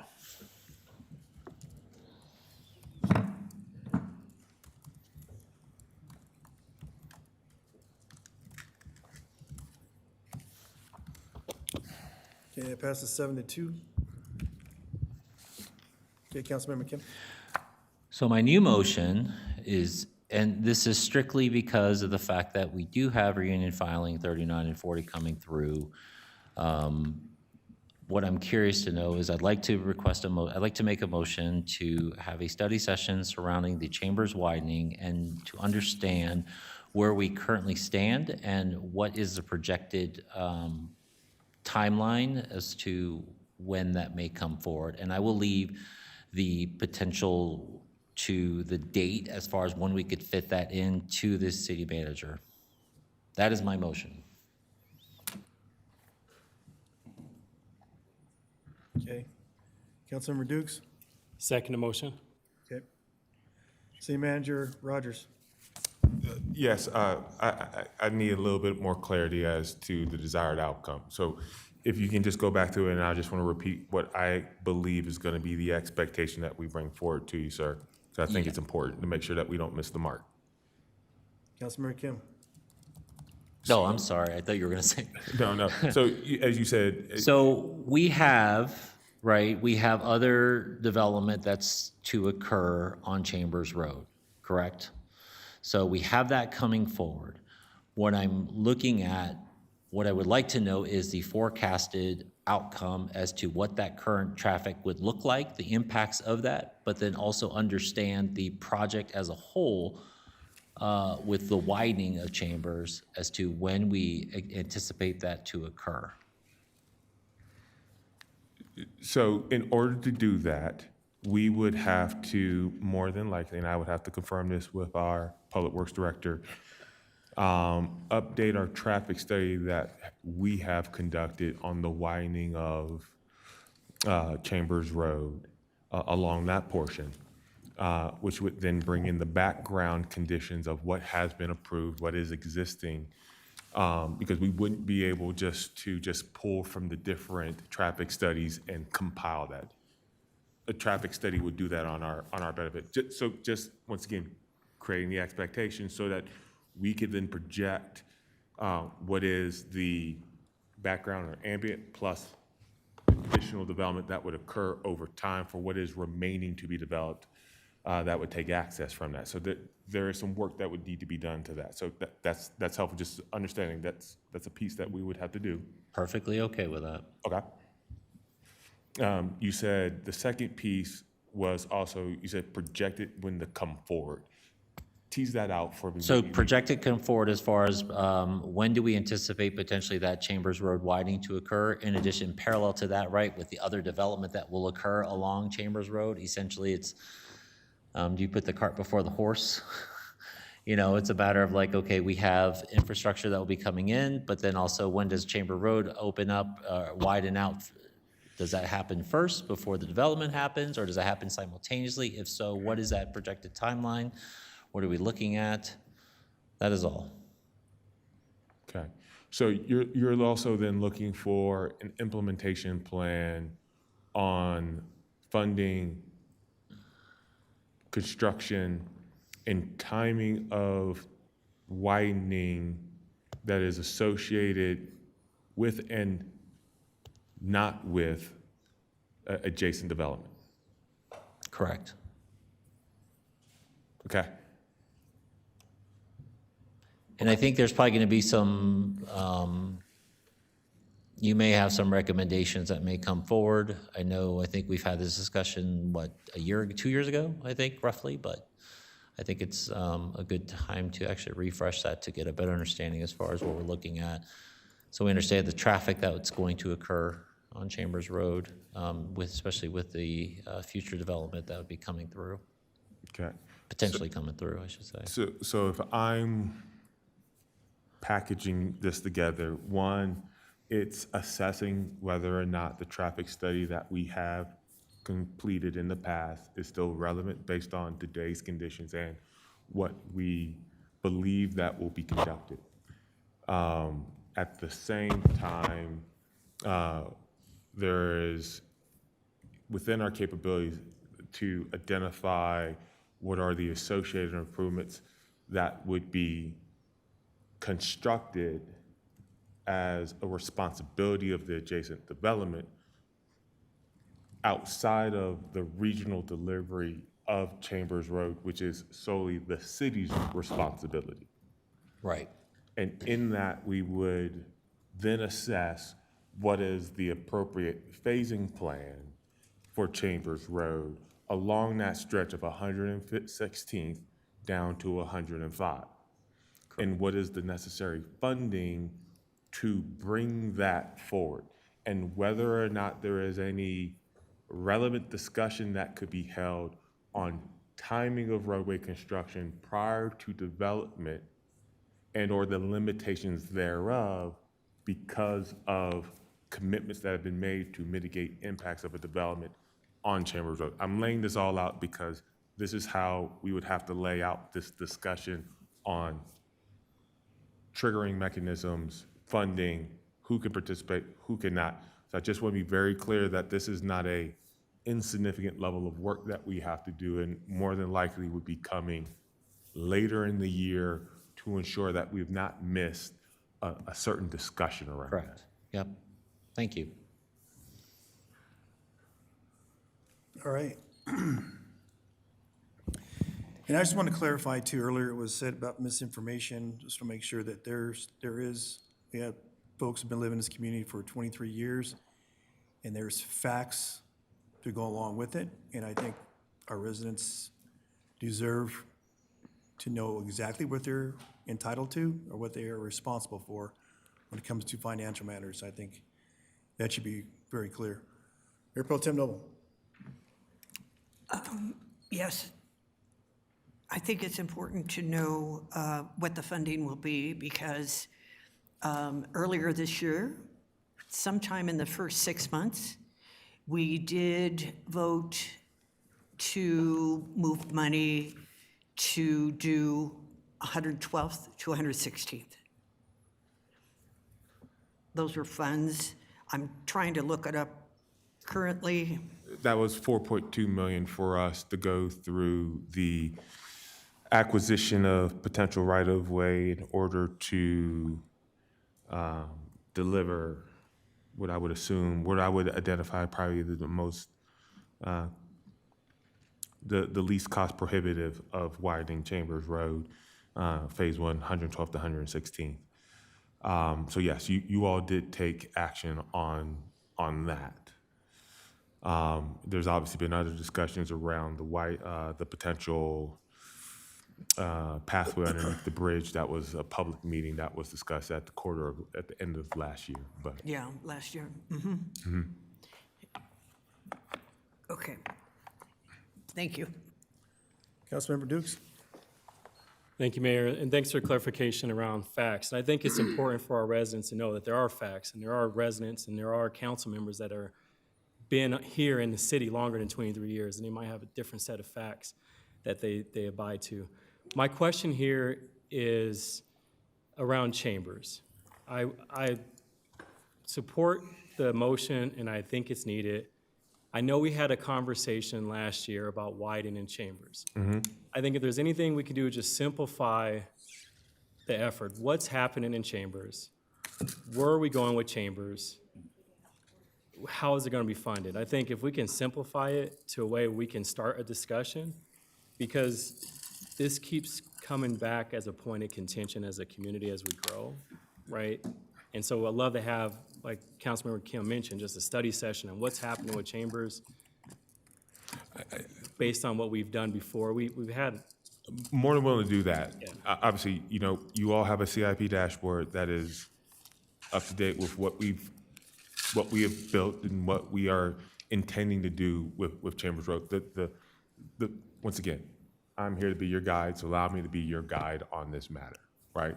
Neither hero, neither villain, neither victim, but your guide in this aspect would share with you, you have a fundamental question before you. We understand that the funding of Chambers Road requires $31 million to construct from 105th to 116th.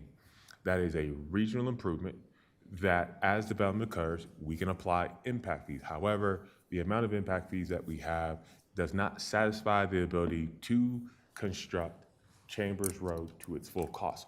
So the question then comes, how do you fill the gap as we have collected it to this point? And see, man, I think that's the essence of the discussion we need to just have again about what does our CIP project look like? What is the gap you articulated? What happens next?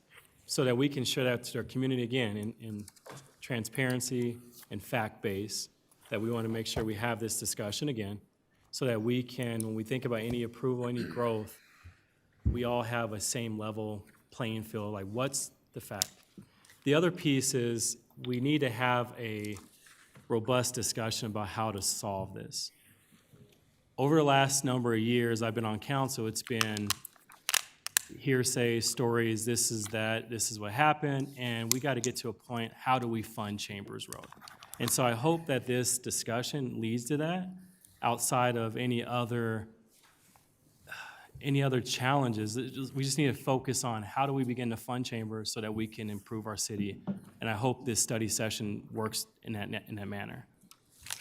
So if I may, the motion that was made by Councilmember Kim was a little bit more involved than the discussion, the conversation that you want to have. Not saying that they can't come together, but one requires more labor and resources and discussion.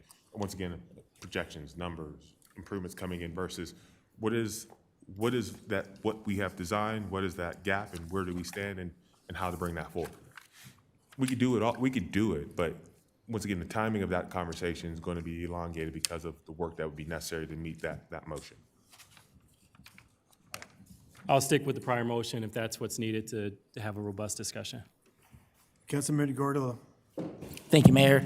Couple things, I think myself and Councilmember Teeter have been here more than 30 years and seen this city change and seen different perspectives.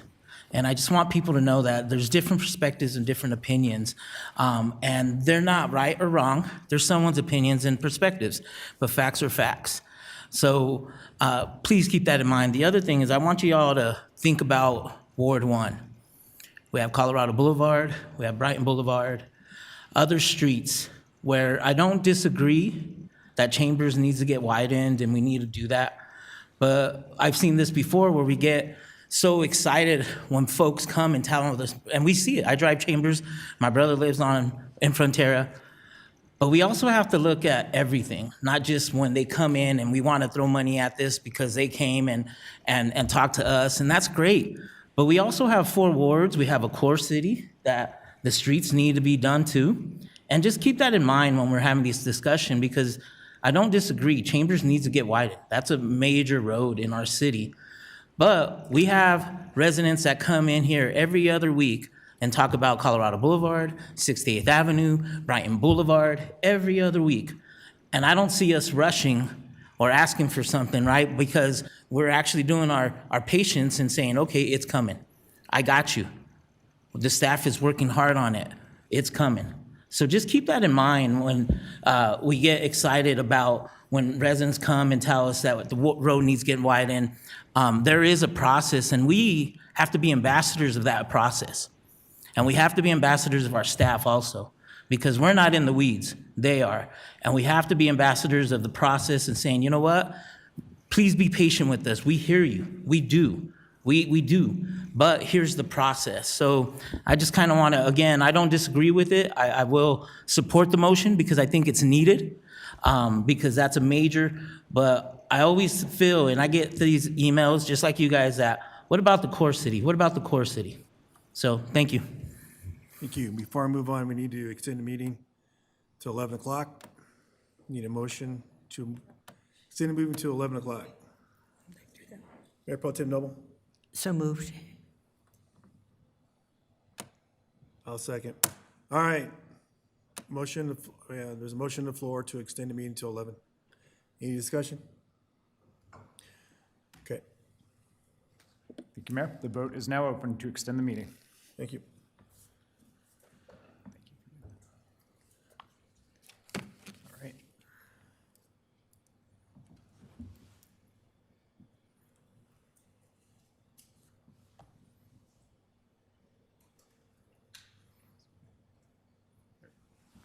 Okay, that motion fails 2-7.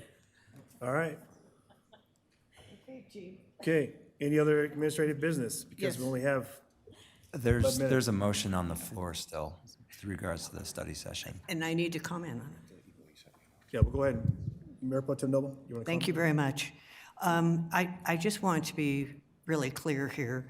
We have a master transportation plan that has outlined all of the streets that need to be done in Commerce City, streets, roads, et cetera.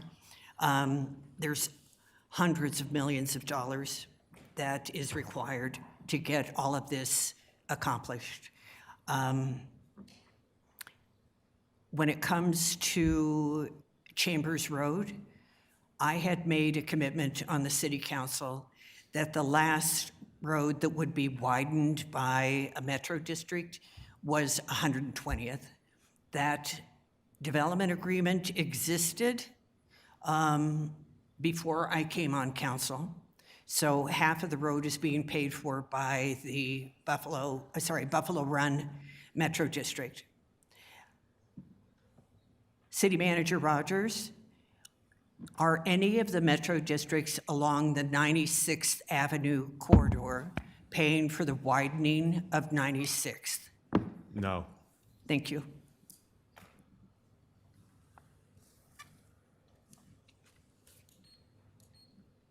All right, any other administrative council business?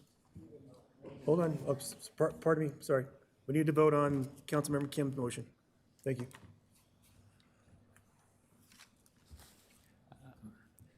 Mayor, the vote is open. Chambers Road widening discussion. It was long. Councilmember Kim, you want to articulate that? City Attorney Zarzaki? What I wrote down was a motion to schedule a study session, no date specific, to discuss the chambers widening, to understand where we stand. Okay, thank you. Thank you. That is it. Mr. Rogers has the rest of the details too. Councilmember Sandoval, is that sufficient for you? Yes. Thank you. All right, we're ready to proceed. Okay. Thanks, Steve. Still waiting on votes from Councilmember Teeter and Mayor Pro Tem Noble. Thank you.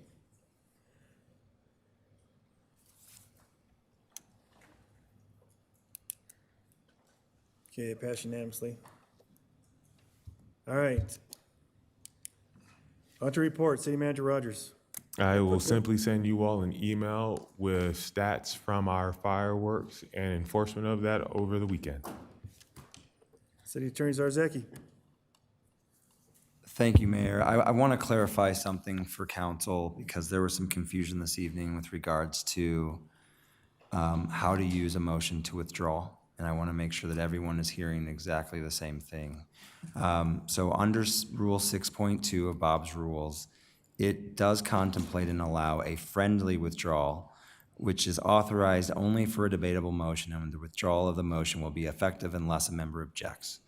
So we had two different instances, and I think Mayor Pro Tem was asking this question, so I did look back at this. In an instance where you all have a motion on the floor, and then there's an interest in withdrawing that motion, just to be very clear, the only way in which we should be doing withdrawals of motions is if it's friendly and everyone is in agreement. In instances where just one council member does not agree with that withdrawal, then the appropriate method would be to continue to discuss and vote on the primary motion. If that primary motion fails, then you can probably get to the same result.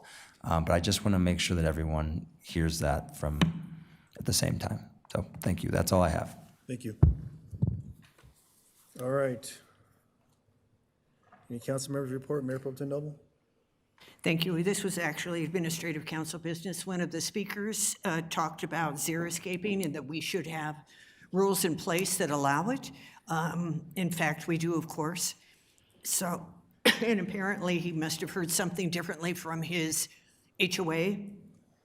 I would like to ask again that we do a campaign around the xeriscaping rules as they exist in Commerce City so that everyone is on the same page. There's a lot of confusion, and I see it in my own neighborhood, and I see it among other people. Would that be possible, City Manager Rogers?